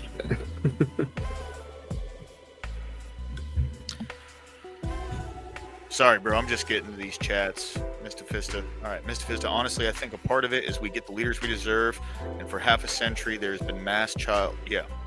Oh yeah, 100%. Abandonment of Christianity and full materialism. 100%. I agree. I knew it was over when I saw Cash at that hearing being questioned by all the people he should be questioning instead. Yep. Worship of false idols of money and status. Pretty sure this is 80% of the OT cycle of destruction and creation. Either the truth of what happened with Epstein pales comparison to what lies underneath, or something would eclipse all finding far worse than crime against us all.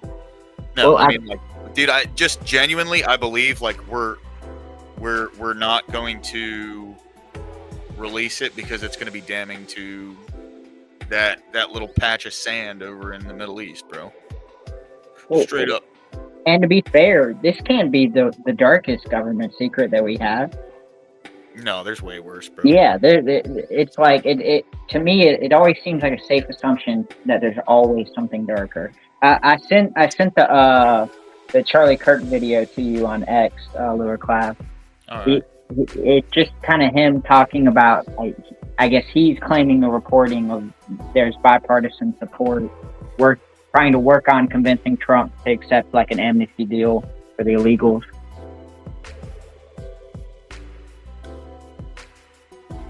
Yeah.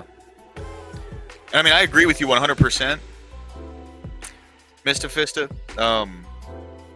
I just now, like, I'm to this point where I just hope he does to them what they tried to do to him, and he starts slapping handcuffs on all of them. Fuck them. Seriously. Do I think that's going to happen? I mean, I would be surprised if it doesn't. Because they tried to ruin his life. They tried to kill him, bro. You know what I mean? I know I'm not supposed to be saying that word for TOS or whatever, but... I mean, they tried to bankrupt him. They tried to arrest him. They tried to go after his kids. They tried to... literally seize his assets? Yep. They were willing to go through the realm of arresting a president, which is kind of very shaky territory, but with Trump, it has to be done. I guess in their words. That's the thing I just don't understand, bro. Like, after all that, after everything, how can it all be for nothing? Yeah. After all that, dude. After all that. Well, we don't believe in Americans getting dubs anymore. I'm not black-pilled. That's fair. That's fair. I'm not generally, but this was a big one for me. This one hurt. Oh yeah, no, it's tough. Don't get me wrong. I get it, bro. I get it. I can't subscribe to the black pill, man. It's a very destructive mindset. Yeah. Yeah. That'll drive me into nihilism. You know what I mean? Oh yeah. Nothing's worth it. All that. Yeah, Mr. Fista, based, bro. Based. Yep. I know what's happening after I die.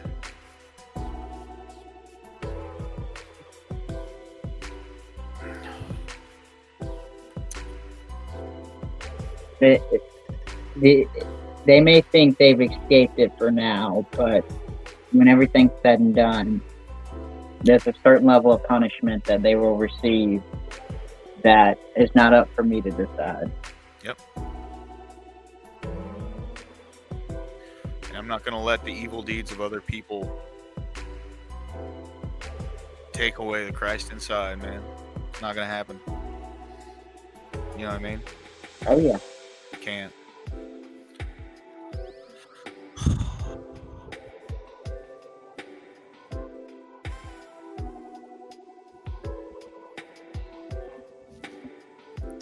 Well, I might jump out of the stream for a minute, watch some TV, hang out with Charlie, pray a little bit.